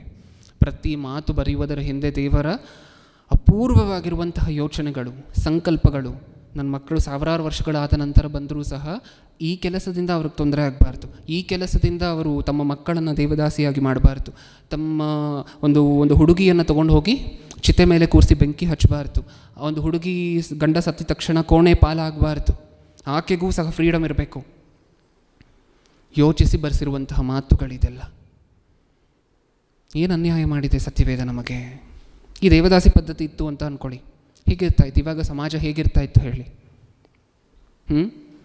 ಅಲ್ಲಿ ದೇವದಾಸಿ ಪದ್ಧತಿ ಇದೆ ಅಂತ ಹೇಳಿದ್ರೆ ಆ ಪದ್ಧತಿ ಹೇಗೆ ನಡೀತಾ ಇತ್ತು ಅಂತ ಹೇಳಿದ್ರೆ ನಿಮಗೆ ಅನ್ನಿಸ್ಬೋದು, ಯಾರು ತಂದೆ ತಾಯಿಯಂದಿರು ಯಾರು ನಿರ್ಧಾರ ಮಾಡಿಕೊಂಡು ತಮ್ಮ ಮಗಳನ್ನು ದೇವದಾಸಿಯಾಗಿ ಬಿಡ್ತಾರೆ? ಕರುಣೆ ಇದೇನದು ಇರೋದಿಲ್ವ ತಂದೆ ತಾಯಿಗೆ ಅಂತ ನೀವು ಅನ್ಬೋದು. ಆದರೆ ಫ್ಯಾಮ್ಲಿಗಳು ಹೇಗಿರ್ತಾ ಇತ್ತು ಗೊತ್ತಾ? ನಾರ್ಮಲ್ ಆಗಿ ಜಾಯಿಂಟ್ ಫ್ಯಾಮಿಲಿ, ಎಕ್ಸ್ಟೆಂಡೆಡ್ ಫ್ಯಾಮಿಲಿ. ಒಂದು ಕುಟುಂಬದಲ್ಲಿ 25 ಜನ 30 ಜನ ಈ ಥರ ಇರ್ತಾಯಿದ್ರು. ಕುಟುಂಬ ಪೂರ್ತಿ ಏನಂತ ಫೋರ್ಸ್ ಮಾಡ್ತಾಯಿದ್ರು, ಬಂದು ನಿನ್ನ ಮಗಳಾಗಿದ್ದಾಳೆ, ನಿನ್ನ ಮಗಳು ಹುಟ್ಟಿದಾಳೆ, ದೇವದಾಸಿಯನ್ನಾಗಿ ಮಾಡು, ಮಗಳು ಹುಟ್ಟಿದಾಳೆ, ದೇವದಾಸಿಯನ್ನಾಗಿ ಮಾಡು. ಈ ಥರ ಟಾರ್ಚರ್ ಕೊಟ್ಟು ಕೊಟ್ಟು ಕೊಟ್ಟು ಕೊಟ್ಟು ಒಂದಲ್ಲ ಒಂದು ದಿನ ಬಿಟ್ಬಿಡ್ತಾಯಿದ್ರು. ಒಂದಲ್ಲ ಒಂದು ದಿನ ಕೂರಿಸ್ಬಿಟ್ಟು ಬೆಂಕಿ ಹಚ್ಚಿಬಿಡ್ತಾಯಿದ್ರು. ಇದು ನಡೀತಾ ಇದ್ದಂತಹದ್ದು. ಹೇಗಿರ್ತಾಯಿತ್ತು ಟಾರ್ಚರ್ ಅಂತ ಹೇಳಿದ್ರೆ ಹಾಗಿರ್ತಿತ್ತು. ಇದನ್ನೆಲ್ಲ ಬ್ಯಾನ್ ಮಾಡಿ, ಇದನ್ನೆಲ್ಲ ಮಾಡಿದ್ರೆ ನಿಮಗೆ ಶಿಕ್ಷೆ ಆಗುತ್ತೆ ಅನ್ನುವಂತೆ ಸ್ಫೂರ್ತಿಯನ್ನು ಕೊಟ್ಟು ಪ್ರತಿ ದೇಶದಲ್ಲೂ ಸಹ, ಪ್ರತಿ ಪ್ರಾಂತ್ಯದಲ್ಲೂ ಸಹ ಈ ಲಾ ಅಪ್ಲಿಕೇಬಲ್ ಆಗಬೇಕು ಅಂತ ಹೇಳಿ ಪಣ ತೊಟ್ಟವರೆಲ್ಲ ಸತ್ಯವೇದ ಓದಿದಂಥವರೇ, ಸತ್ಯವೇದವನ್ನು ಪರಿಶೋಧನೆ ಮಾಡಿರುವಂಥವರೇ. ರಾಜಾರಾಮ್ ಮೋಹನ್ ರಾಯ್ ಕ್ರಿಸ್ಟಿಯನ್ ಅಲ್ಲ ಪ್ರಿಯರೇ, ಆದರೆ ಅವ್ರಿಗಿದ್ದಂಥ ಆಸಕ್ತಿಯನ್ನು ನೋಡಿ ಒಂದು ಸಾರಿ. ನಾನು ಹೀಬ್ರೂ ಭಾಷೆಯಲ್ಲಿ ಸತ್ಯವೇದವನ್ನು ಓದಬೇಕು, ನಾನು ಗ್ರೀಕ್ ಭಾಷೆಯಲ್ಲಿ ಹೊಸ ಒಡಂಬಡಿಕೆಯನ್ನು ಓದಬೇಕು. ನಾವು ಕ್ರೈಸ್ತರು ಹೆಸರಿಗೆ, ಹೌದಾ? ಯಾವತ್ತು ಇಷ್ಟೊಂದು ಆಸಕ್ತಿ ಸತ್ಯವೇದದ ಮೇಲೆ ನಮಗೆ? ಓಕೆ, ಇದಿಷ್ಟು ಸಹ ನಾವು ನೋಡಿರುವಂತಹದ್ದು ದೇವದಾಸಿಯ ಪದ್ಧತಿಯ ಬಗ್ಗೆ. 3 ಪಾರ್ಟ್ ಆಗಿದೆ ಅಲ್ವಾ? ಓಕೆ, ಪಾರ್ಟ್ 4 ನರಬಲಿ ಅಂತ ಹೇಳಿ ಹೆಡ್ಡಿಂಗ್ ಹಾಕ್ಕೊಳ್ಳಿ. ನರಬಲಿ. ಓಕೆ, ನರಬಲಿ ಅಂದರೆ ಏನು? ಮತ್ತೆ ಅದೇ ನೀತಿ ಸಿಕ್ಕುತ್ತೆ ಅಂತನೋ ನ್ಯೂಸಲ್ಲಿ ಬಂದಿರುವಂತಹದ್ದು ರೀಸೆಂಟಾಗಿ, ಹೌದಲ್ವಾ? ನೀತಿ ಸಿಕ್ಕುತ್ತೆ ಅಂತ ಹೇಳಿ ತಮ್ಮ ಮಕ್ಕಳನ್ನೇ ಬಲಿ ಕೊಟ್ಟಿರುವಂತಹದ್ದು, ಅದೇನು ಡಂಬಲ್ಸ್ ತೊಗೊಂಡು ಹೊಡೆದಿರುವಂತಹದ್ದು, ತೂಕದ ವಸ್ತುವನ್ನು ತೊಗೊಂಡು ತಲೆಗೆ ಹೊಡೆದಿರುವಂತಹದ್ದು. ಏನಕ್ಕೋಸ್ಕರ? ಒಂದೇ ಮೂಢನಂಬಿಕೆ, ನೀತಿ ಸಿಕ್ಕುತ್ತೆ ಅಥವಾ ಕುಟುಂಬ ವಂಶಾಭಿವೃದ್ಧಿ ಆಗುತ್ತೆ, ಮಕ್ಕಳಾಗ್ತಾರೆ. ಯಾರನ್ನೂ ಬಲಿ ಕೊಟ್ಟರೆ ಇವರಿಗೆ ಮಕ್ಕಳಾಗ್ತಾರಂತೆ, ಹೌದಾ? ಇದೆಲ್ಲ ತಪ್ಪಾದ ಕಲ್ಪನೆಗಳು, ನಿಜನೇ ಇಲ್ವಾ? ಹಾಂ, ಎಷ್ಟು ಜನ ನರಬಲಿಗಳನ್ನು ತಮ್ಮ ಮಕ್ಕಳನ್ನೇ ನರಬಲಿಯನ್ನಾಗಿ ಕೊಟ್ಟರೂ ಸಹ ಎಷ್ಟೊಂದು ಜನ ಇದಕ್ಕೋಸ್ಕರ ಕಿಡ್ನ್ಯಾಪ್ಗಳನ್ನು ಮಾಡ್ತಾರೆ. ಇದಕ್ಕೋಸ್ಕರ ಮಕ್ಕಳನ್ನು ಕಿಡ್ನ್ಯಾಪ್ ಮಾಡಿ ಅವರನ್ನು ನರಬಲಿಯಾಗಿ ಕೊಡ್ತಾರೆ. ಏನಕ್ಕೋಸ್ಕರ? ಏನೋ ಅಭಿವೃದ್ಧಿ ಆಗ್ತೀವಿ, ಏನೋ ಡೆವಲಪ್ ಆಗ್ತೀವಿ, ಏನೋ ಏಳಿಗೆ ಆಗ್ತೀವಿ ಅಂತ. ಸತ್ಯವೇದ ಕಂಡೆಮ್ ಮಾಡಿ ಎಷ್ಟು ವರ್ಷ ಆಯಿತು ಇದನ್ನು? ಒಂದು ಸರಿ ಸತ್ಯವೇದದಲ್ಲಿರುವಂತಹ ಮಾತುಗಳನ್ನು ನೋಡೋಣ ನರಬಲಿಯ ಬಗ್ಗೆ. ಯಾಜಕಕಾಂಡ 18ನೇ ಅಧ್ಯಾಯ 21ನೇ ವಚನ. ನಿಮ್ಮ ಮಕ್ಕಳಲ್ಲಿ ಯಾರನ್ನಾದರೂ ಮೊಲೇಕನಿಗೆ ಸಮರ್ಪಿಸಿ ನಿಮ್ಮ ದೇವರ ಹೆಸರನ್ನು ಅಪಕೀರ್ತಿಗೆ ಗುರಿ ಮಾಡಬಾರದು, ನಾನು ಯೆಹೋವನು. ದೇವರು ಕೊಡ್ತಿರುವಂಥ ಆರ್ಡರ್. ಮಕ್ಕಳ, ನಿಮ್ಮ ಜೊತೆ ಮಾತಾಡ್ತಿರುವಂತಹದ್ದು ಸಾಕ್ಷಾತ್ ದೇವರು, ಸೃಷ್ಟಿಕರ್ತನು. ಏನಂತ ಹೇಳ್ತಿದ್ದೀನಿ ನಾನು ನಿಮಗೆ ಮಾಡ್ತಿರುವಂಥ ಆರ್ಡರ್ ಏನು? ನಿಮ್ಮ ಮಕ್ಕಳಲ್ಲಿ ಯಾರನ್ನೂ ಸಹ ನೀವು ಮೊಲೇಕನಿಗೆ ಸಮರ್ಪಿಸಬಾರದು, ಅಂದರೆ ಬಲಿಯಾಗಿ ಸಮರ್ಪಿಸಬಾರದು ಅಂತ ಹೇಳಿ ಅದರ ಅರ್ಥ. ಆ ಕಾಲದಲ್ಲಿ ನಡೀತಿದ್ದಂತಹ ಪದ್ಧತಿ ಹೇಗಿತ್ತು ಗೊತ್ತಾ? ಒಂದು ದೊಡ್ಡ ವಿಗ್ರಹ, ಆ ವಿಗ್ರಹದ ಕೆಳಗೆ ಒಂದಷ್ಟು ಜಾಗ ಇರುತ್ತೆ. ಏನಕ್ಕೋಸ್ಕರ? ಸೌದೆಗಳನ್ನು ಇಟ್ಟು ನೀಟಾಗಿ ಬೆಂಕಿ ಅಂಟ್ಕೊಳ್ಲಿಕ್ಕೆ, ಚೆನ್ನಾಗಿ ಉರಿಲಿಕ್ಕೆ ಏನೇನು ಬೇಕೋ ಅದನ್ನೆಲ್ಲ ಹಾಕಿ ಆ ಬೆಂಕಿಯಲ್ಲಿ ಮಕ್ಕಳನ್ನು ಜೀವಂತವಾಗಿ ಬಲಿ ಕೊಡಲಿಕ್ಕೋಸ್ಕರ ಆ ವಿಗ್ರಹದ ಕೆಳಗಡೆ ಒಂದು ಸ್ಥಳ ಇತ್ತು,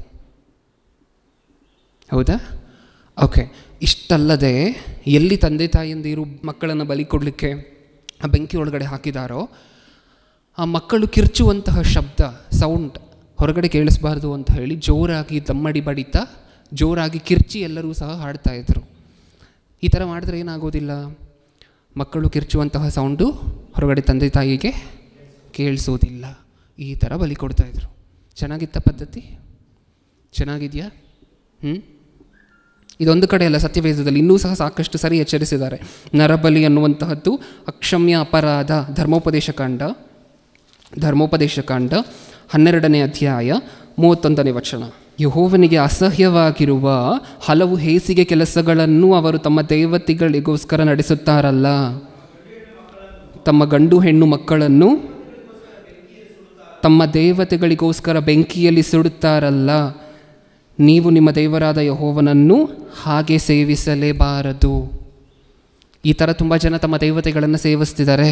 ಮಕ್ಕಳ, ನೆನ್ಪಿಟ್ಕೊಳ್ಳಿ, ನಾನು ಯಾವತ್ತೂ ಆ ರೀತಿ ಸೇವಿಸಲ್ಪಡಲಿಕ್ಕೆ ಇಷ್ಟಪಡೋದಿಲ್ಲ. ಮತ್ತು ನೀವು ಈ ರೀತಿ ಸತ್ಯವೇದದಲ್ಲಿ ಒಂದು ಪದ ಬಳಕೆ ಮಾಡಿದ್ದಾರೆ. ಯಾವ ಥರ ಕೆಲಸ ಅಂತ? ಇದು ಹೇಸಿಗೆ ಕೆಲಸ. ದೇವರು ಬಳಸ್ತಿರುವಂತಹ ಮಾತದು. ಏನಂತ ಹೇಳ್ತಿದ್ದಾರೆ? ನರಬಲಿ ಕೊಡುವಂತಹದ್ದು ಕೆಟ್ಟ ಕೆಲಸ. ಇನ್ನು ಈ ಪದವನ್ನು ಮೀರಿದ ಇನ್ನೂ ಕೆಟ್ಟು ಪದ ಸತ್ಯವೇದದಲ್ಲಿ ಬರ್ಸೋದು, ಅದರ ಡೆಕೋರಮ್ ಹಾಳಾಗೋಗುತ್ತೆ. ಅಷ್ಟು ಕೆಳಗಡೆ ಬಂದು ನಮ್ಗೆ ಅರ್ಥ ಆಗುವಂತಹ ಭಾಷೆಯಲ್ಲಿ ಹೇಳಿದ್ದಾರೆ ದೇವರು. ಇದು ಅಸಹ್ಯವಾಗಿರುವಂಥ ಕೆಲಸ. ಸುಟ್ಬಿಡ್ತೀರಾ ದೇವತೆಗಳಿಗೋಸ್ಕರ? ಹೋಗಲಿ, ನಿಮ್ಮ ಹತ್ರ ನರಬಲಿ ಕೇಳುವಂತಹದ್ದು ದೇವತೆಗಳೇನ? ನಿಜವಾಗ್ಲೂ ದೇವತೆಗಳೇನ? ದೇವರುಗಳೇನ? ಆ ಥರ ಸುಡು, ಈ ಥರ ಬಲಿ ಕೊಡುವಂಥ ಕೇಳುವಂತಹದ್ದು ನಿಮ್ಮ ಹತ್ರ? ಇದು ನಿಜವಾಗ್ಲೂ ದೇವರುಗಳು ದೇವತೆಗಳು ಮಾಡುವಂಥ ಕೆಲಸನೇನ? ನಾನು ಸೃಷ್ಟಿ ಮಾಡಿದ್ದೀನಿ ಅವರನ್ನು ತಾಯಿ ಗರ್ಭದಲ್ಲಿ. 9 ತಿಂಗಳು ಬೇಕಾಯಿತು ನನಗೆ ಈ ಆಕಾರವನ್ನು ಕೊಡಲಿಕ್ಕೆ. ನಿಮಗೆ ನೀವು ಹೊರಗಡೆ ಬಂದಿದ ತಕ್ಷಣ ತೊಗೊಂಡೋಗಿ ಬೆಂಕಿಯಲ್ಲಿ ಹಾಕಿದ್ರೆ, ಹೌದಾ? ಹೊರಗಡೆ ಬಂದಿದ ತಕ್ಷಣ ದೇವದಾಸಿಯನ್ನಾಗಿ ಬಿಟ್ಬಿಟ್ರೆ. ಸತ್ಯವೇದದಲ್ಲಿ ಸ್ತ್ರೀಯರಿಗೋಸ್ಕರ ದೇವರು ಮಾತಾಡಿರುವಂತಹ ಮಾತುಗಳೇನೇನು? ಇವರು ಸೈನ್ಯ, ಹೌದಾ ಇಲ್ವಾ? ಒಬ್ಬ ಸ್ತ್ರೀ ನಿಂತು ಹಾಡ್ತಿದ್ರು, ವಾಕ್ಯ ಹೇಳ್ತಿದ್ರು, ಸೈನ್ಯ ಅದು. ನಿಜನಾ? ಸ್ತ್ರೀಗೆ ಅಷ್ಟೊಂದು ಮಹತ್ತನ್ನು ಕೊಟ್ಟಿದ್ದಾರೆ, ಅಷ್ಟೊಂದು ಪವರನ್ನು ಕೊಟ್ಟಿದ್ದಾರೆ. ಮಕ್ಕಳು ಹೇರುವಂತಹ ಕೆಪಾಸಿಟಿಯಿಂದ ಹಿಡಿದು, ಮನೆಯನ್ನು ನೋಡ್ಕೊಳ್ಳುವಂಥ ಕೆಪಾಸಿಟಿಯಿಂದ ಹಿಡಿದು, ಹೌದಾ, ಎಲ್ಲರಿಗೂ ಸಹ ಬೇಕಾಗಿರುವಂಥ ಕೆಲಸಗಳನ್ನು ನೋಡಿಕೊಳ್ಳುವಂಥ ಕೆಪಾಸಿಟಿಯಿಂದ ಹಿಡಿದು ಒಂದು ಕುಟುಂಬವನ್ನು ನಡೆಸಿಕೊಂಡು ಹೋಗುವಷ್ಟು ಶಕ್ತಿ ಕೊಟ್ಟಿದ್ದಾರೆ. ಆ ಸ್ತ್ರೀ ಹುಟ್ಟಿದ ತಕ್ಷಣ ಇಷ್ಟೊಂದು ದೌರ್ಜನ್ಯ ಮಾಡ್ತಿದ್ದಾರೆ. ತುಂಬ ಜನ ಮಾತಾಡ್ತಾರೆ, ಸತ್ಯವೇದದಲ್ಲಿ ಸಮಾನತೆ ಇಲ್ಲ ಬ್ರದರ್, ಪುರುಷನಿಗೂ ಸ್ತ್ರೀಗೂ ಸಮಾನತೆ ಇಲ್ಲ ಸತ್ಯವೇದದಲ್ಲಿ. ಹೇಗೆ, ಏನಕ್ಕೋಸ್ಕರ ಸಮಾನತೆ ಇಲ್ಲ ಅಂತ ಹೇಳಿ ಕೇಳಿ ನೋಡಿ. ಹೇಳ್ತಾರೆ ಒಂದು ಸಾರಿ, ಆದಾಮನನ್ನು ಹುಟ್ಟಿಸಿದ್ರೆ ಫಸ್ಟ್ ದೇವರು, ಆಮೇಲೆ ಆದಾಮನ ಹೆಲ್ಪ್ಗೋಸ್ಕರ, ಸಹಾಯಕ್ಕೋಸ್ಕರ ಹೆಲ್ಪರಾಗಿ ಸ್ತ್ರೀಯನ್ನು ಹುಟ್ಟಿಸಿದ್ರು ಅಂತ ಬರ್ಸಿದ್ದಾರೆ ನೋಡಿ. ನೀವು ಸತ್ಯವೇದವನ್ನು ಎಲ್ಲಿ ಓದಿದ್ರೂ ಸಹ ಎಲ್ಲ ಕಡೆನೂ ಪುರುಷನಿಗೆ ನೀನು ಅಧೀನಳಾಗಿರಬೇಕಮ್ಮ ಅಂತಲೇ ಹೇಳಿದ್ದಾರೆ. ಅದಕ್ಕೆ ಏನಿಲ್ಲ ಸತ್ಯವೇದದಲ್ಲಿ, ಸಮಾನತೆ ಇಲ್ಲ. ಅದು ಸ್ತ್ರೀಗೆ ಕೊಟ್ಟಿರುವಂತಹ ಅಪರೂಪವಾಗಿರುವಂಥ ಅವಕಾಶ. ಏನಕ್ಕೋಸ್ಕರ?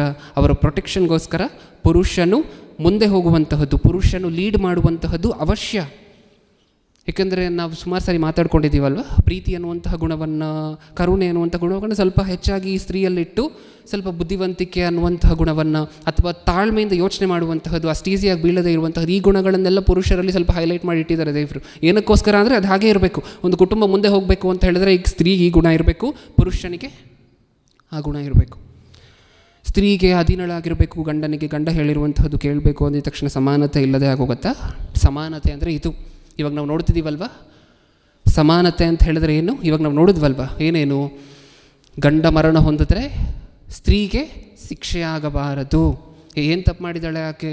ಸುಡಬಾರದು, ಹೌದಾ, ದೇವದಾಸಿಯನ್ನಾಗಿ ಮಾಡಬಾರ್ದು. ಸಮಾನತ್ವ ಅಂದರೆ ಇದಲ್ವ? ಪ್ರಪಂಚದಲ್ಲಿ ಯಾವ ಗ್ರಂಥ ಆದರೂ ಸಮಾನತ್ವದ ಬಗ್ಗೆ ಮಾತಾಡಿದೆ ಅಂತ ಹೇಳಿದ್ರೆ ಸ್ತ್ರೀಗೂ ಪುರುಷನಿಗೂ ಅದು ಸತ್ಯವೇದನೆ. ಮತ್ತೆ ಇಷ್ಟು ಸ್ಪಷ್ಟವಾಗಿ ಯಾವ ಗ್ರಂಥ ನೀವು ಓದಿದ್ರೂ ಸಹ ನಿಮ್ಮ ಕಣ್ಣಿಗೆ ಸಿಕ್ಕೋದಿಲ್ಲ. ಓಕೆ, ಈ ಪಾಠಲ್ಲಿ ನಾವೇನು ಆಲೋಚನೆ ಮಾಡ್ತಿದ್ದೀವಿ? ನರಬಲಿಯ ಬಗ್ಗೆ ಅಲ್ವಾ? ಏನಂತ ಹೇಳಿದ್ರು ದೇವರು? ಇದು ಅಸಹ್ಯವಾಗಿರುವಂಥ ಕೆಲಸ. ದೇವರು ನರಬಲಿ ಕೊಟ್ಟಿದ್ದಕ್ಕೆ ತಮ್ಮ ಮಕ್ಕಳನ್ನು ಶಿಕ್ಷೆ ಕೊಟ್ಟಿರುವಂಥ ಉದಾಹರಣೆಯೂ ಇದೆ ಸತ್ಯವೇದದಲ್ಲಿ. ಎಷ್ಟು ಕೋಪ ಬರುತ್ತಂತೆ ಇದನ್ನೆಲ್ಲ ಮಾಡಬೇಕಾದ್ರೆ ದೇವರಿಗೆ. ಯೆರೆಮೀಯನ ಗ್ರಂಥ 19ನೇ ಅಧ್ಯಾಯ 3ನೇ ವಚನ. ಏನರ್ಥ ಆಯಿತು ಈ ವಚನದಲ್ಲಿ ನಮಗೆ? 3ನೇ ವಚನದಿಂದ ದೇವರು ತೊಗೊಂಡ್ಬಿಡ್ತಿರುವಂಥ ಶಿಕ್ಷೆಯನ್ನು ಒಂದ್ಸಾರಿ ನೋಡಿ. ಯಹೂದದ ಅರಸೇ, ಯೆರೂಸಲೇಮಿನ ನಿವಾಸಿಗಳೇ, ಯೆಹೋವನ ಮಾತನ್ನು ಕೇಳಿರಿ. ಇಸ್ರಾಯೇಲ್ಯರ ದೇವರು ಸೇನಾಧೀಶ್ವರನಾದ ಯೆಹೋವನು ಇಂತೆನ್ನುತ್ತಾನೆ, ಆಹಾ, ನಾನು ಈ ಸ್ಥಳದ ಮೇಲೆ ಕೇಡನ್ನು ಬರಮಾಡುವೆನು, ಅದರ ಸುದ್ದಿಯನ್ನು ಕೇಳುವವರ ಎರಡೂ ಕಿವಿಗಳು ಮೊರ್ರೆನ್ನುವವು. 4ನೇ ವಚನ. ಈ ಜನರು ಏನಕ್ಕೋಸ್ಕರ ಅಂತ, ಈ ಶಿಕ್ಷೆ ಏನಕ್ಕೋಸ್ಕರ ತೊಗೊಂಡು ಬರ್ತಿದ್ದಾರಂತೆ ದೇವರು? 4ನೇ ವಚನ. ಈ ಜನರು ನನ್ನನ್ನು ತೊರೆತು ತಮಗಾಗಲಿ ತಮ್ಮ ಪಿತೃಗಳಿಗಾಗಲಿ ಯಹೂದದ ಅರಸರಿಗಾಗಲಿ ತಿಳಿಯದ ಅನ್ಯ ದೇವತೆಗಳಿಗೆ ಧೂಪ ಹಾಕುತ್ತಾ ಈ ಸ್ಥಳವನ್ನು ಅನ್ಯಸ್ಥಾನವಾಗಿ ಮಾಡಿ ಅದನ್ನು ನಿರ್ದೋಷಿಗಳ ರಕ್ತದಿಂದ ತುಂಬಿಸಿ ತಮ್ಮ ಮಕ್ಕಳನ್ನು ಬಾಳ್ ದೇವತೆಗೆ ಆಹುತಿಯಾಗಿ ಕೊಡುವುದಕ್ಕೆ ಬಾಳನ ಪೂಜಾ ಸ್ಥಳಗಳನ್ನು ಏರ್ಪಡಿಸಿಕೊಂಡಿದ್ದಾರಲ್ಲ. ಮೊಲೇಕನಿಗೆ ಬಲಿ ಕೊಡ್ತಾರೆ, ಬಾಳ್ ದೇವತೆಗೆ ಬಲಿ ಕೊಡ್ತಾರೆ. ಇದೆಲ್ಲ ಇವರ ದೇವತೆಗಳು. ಆ ಕಾಲದಲ್ಲೇ ವಾರ್ನ್ ಮಾಡಿದರು ದೇವರು, ನರಬಲಿ ತಪ್ಪು. ಒಂದು ವೇಳೆ ನರಬಲಿಯನ್ನು ಕೊಡಲಿಕ್ಕೆ ಯಾರಾದರೂ ಮುಂದಾದರೆ ನಿಮಗೆ ನನ್ನ ಕಡೆಯಿಂದ ಶಿಕ್ಷೆ ಖಚಿತ. ನರಬಲಿಗೆ ಈ ಆ್ಯಕ್ಟನ್ನು ಯಾವಾಗ ತೊಗೊಂಡು ಬಂದರು? 1846. ಸುಮಾರು ನಾವು ನೋಡ್ತಿರುವಂತಹ ಎಲ್ಲ ಆ್ಯಕ್ಟ್ಗಳು ಸಹ, ಕಾನೂನುಗಳು ಬಂದಿದ್ದು ಈ ಹ್ಯೂಮನ್ ಸ್ಯಾಕ್ರಿಫೈಸ್ ಪ್ರಾಹಿಬಿಷನ್ ಆ್ಯಕ್ಟ್ ಅಂತ ಹೇಳಿ ಕರಿತೀವಿ ಇದನ್ನು.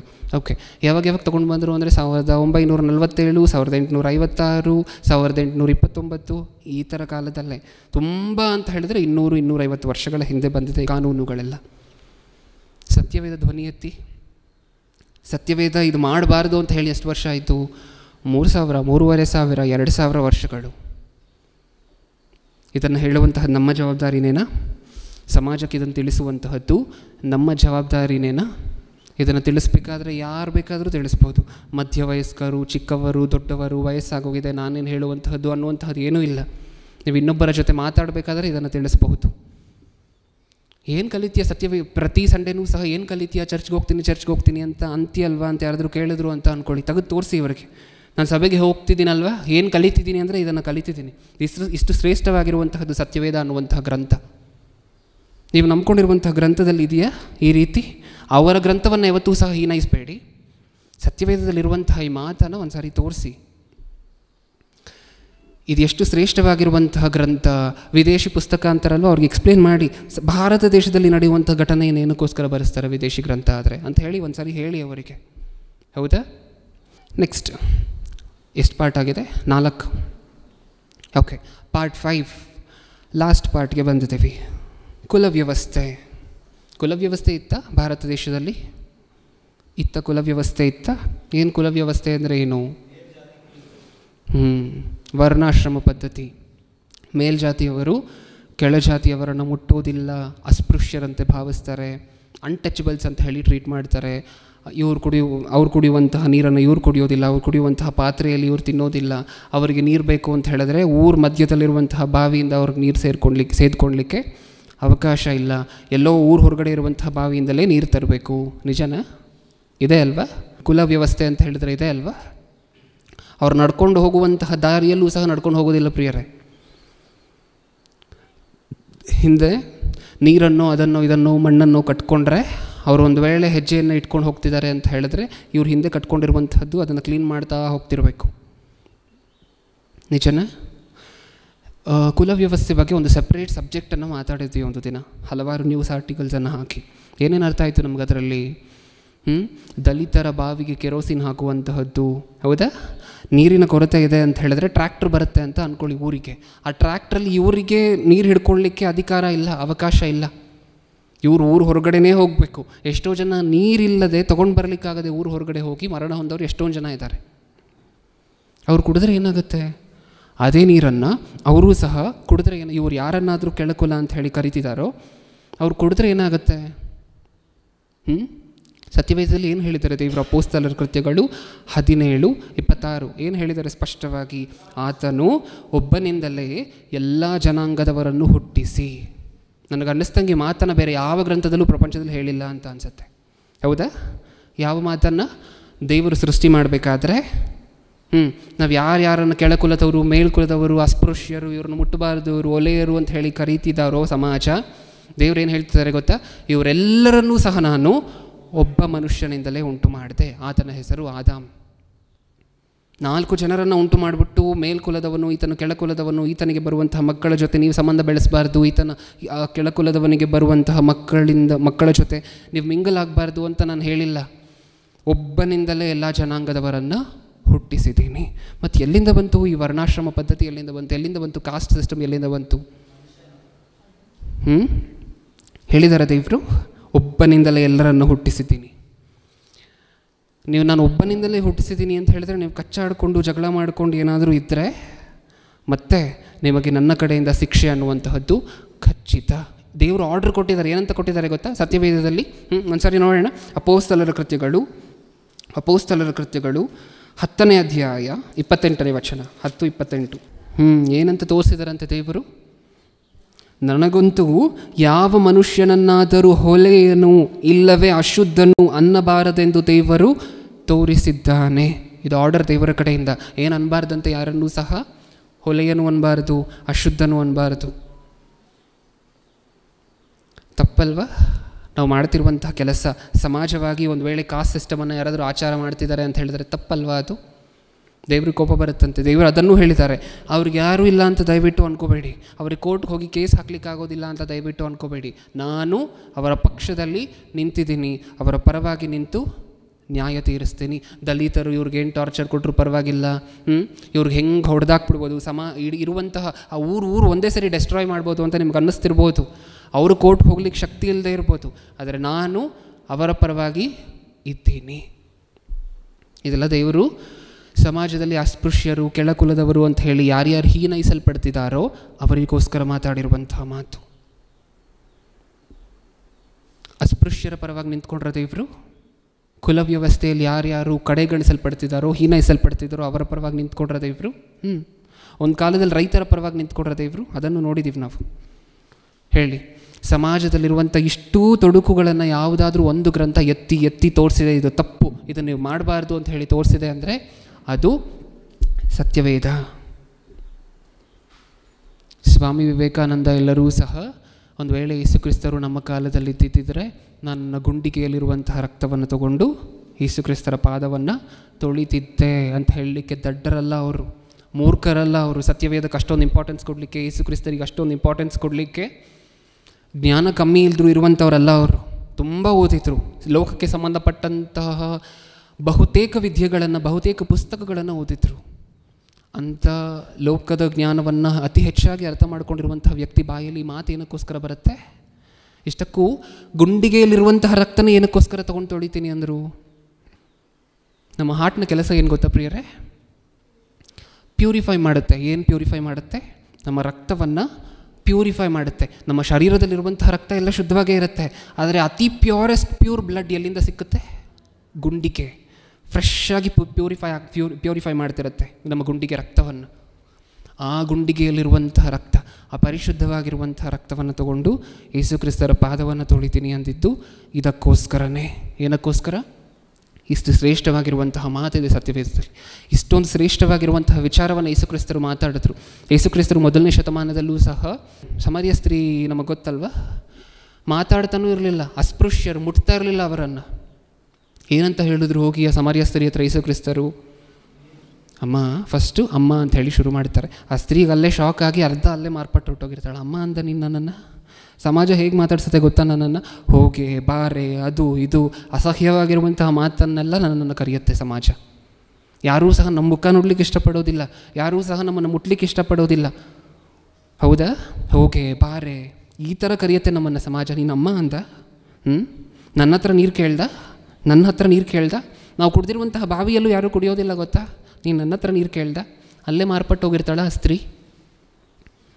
ಕಾಸ್ಟ್ ಸಿಸ್ಟಮ್ ವಿರುದ್ಧ ಸತ್ಯವೇದ ಹೇಗೆ ನಿಂತ್ಕೊಳ್ತು ಅಂತ ಹೇಳಿದ್ರೆ ಹೀಗೆ. ಯೇಸು ಕ್ರಿಸ್ತರು ಕುಷ್ಠರೋಗಿಯನ್ನೇ ಮುಟ್ಬಿಟ್ರು. ಅಸ್ಪೃಶ್ಯರನ್ನು ಬಿಡಿ, ಅವರೆಲ್ಲರೂ ಹೆಲ್ದಿಯಾಗೇ ಇರ್ತಾರೆ, ಚೆನ್ನಾಗಿರ್ತಾರೆ, ಆರೋಗ್ಯವಾಗೇ ಇರ್ತಾರೆ. ಮೇಲ್ಕುಲದವರು ಅಂತ ಹೇಳ್ಕೊಳ್ಳುವಂಥವರು, ಕೆಳಕುಲದವರು ಅಂತ ಇವ್ರು ಯಾರನ್ನು ಕರೀತಿರ್ತಾರೋ ಇವರನ್ನು ಮುಟ್ಟೋದಿಲ್ಲ. ಏನಾಗಿರುತ್ತೆ ಕೆಳಕುಲದವ್ರಿಗೆ? ಏನಾಗಿರುತ್ತೆ? ಏನೇನು ರೋಗ ಇರುತ್ತೆ? ಏನಾದರೂ ರೋಗ ಇರುತ್ತೆ? ಚೆನ್ನಾಗೇ ಇರ್ತಾರೆ, ಗಟ್ಟಿ ಮುಟ್ಟಾಕಿ. ಅವರನ್ನೇ ಮುಟ್ಟೋದಿಲ್ಲ. ಯೇಸು ಕ್ರಿಸ್ತರು ಕುಷ್ಠರೋಗಿಯನ್ನೇ ಕೈಯಾರೆ ಮುಟ್ಟಿ ಸ್ವಸ್ಥ ಮಾಡಿದ್ರು 1ನೇ ಶತಮಾನದಲ್ಲಿ. ಆ ಸಮಾರ್ಯ ಸ್ತ್ರೀ ಊರಿಗೆ ಹೋಗಿ ಸುವಾರ್ತೆಯನ್ನು ಸಾರಿ ಊರಲ್ಲಿರುವಂಥವ್ರನ್ನೆಲ್ಲ ಮಾರ್ಪಡಿಸಿದ್ರು. ಹೌದಾ? ಸತ್ಯವೇದ ನಿಂತ್ಕೊಳ್ತಾ ಕುಲವ್ಯವಸ್ಥೆಯಲ್ಲಿ ಯಾರ್ಯಾರು ಕಡೆಗಣಿಸಲ್ಪಡ್ತಿದ್ದಾರೋ, ಯಾರ್ಯಾರು ಹಿಂಸೆ ಪಡ್ತಿದ್ದಾರೋ ಅವರ ಪರವಾಗೂ ನಿಂತ್ಕೊಳ್ತಾ ಸತ್ಯವೇದ. ಇವತ್ತು ಸಮಾಜ ಈ ಹಂತಕ್ಕೆ ಸುಧಾರಿಸಲ್ಪಟ್ಟಿದೆ ಅಂತ ಹೇಳಿದ್ರೆ ಅದಕ್ಕೆ ಕಾರಣ ಯಾರು? ಸತ್ಯವೇದ. ಏಕೆಂದರೆ ಸತ್ಯವೇದದಲ್ಲಿರುವಂತಹ ಮಾತುಗಳು ಲಾಸ್ ಆಗಿ, ಲೆಜಿಸ್ಲೇಷನ್ಸ್ ಆಗಿ ಹೊರಗಡೆ ಬಂದಿದೆ. ಬಹಳಷ್ಟು ದೇಶಗಳು ಇದನ್ನು ಅಡಾಪ್ಟ್ ಮಾಡ್ಕೊಂಡಿದೆ. ಇದನ್ನು ಅಡಾಪ್ಟ್ ಮಾಡ್ಕೊಂಡ ನಂತರ ನಮ್ಮ ಕಾನ್ಸ್ಟಿಟ್ಯೂಷನಲ್ಲಿ ನಾವೇನು ಮಾಡಿದ್ದೀವಿ? ನಮಗೆ ಇಂಡಿಯನ್ ಕಾನ್ಸ್ಟಿಟ್ಯೂಷನ್, ಯಾವ ಕಾನ್ಸ್ಟಿಟ್ಯೂಷನ್? ಸೋಷಿಯಲ್ ಸ್ಟಡೀಸ್, ಪಾಲಿಟಿ ಎಲ್ಲ ಓದಬೇಕಾದ್ರೆ ಇದು ಅರ್ಥ ಆಗುತ್ತೆ ನಮಗೆ. ಏನು? Indian constitution is a borrowed constitution ಅಂತ ಹೇಳಿದ್ರೆ ಏನು? ನಮ್ಮ ಸಂವಿಧಾನ ನಾವು ಹೇಗೆ ರಚಿಸ್ಕೊಂಡಿದ್ದೀವಂತೆ?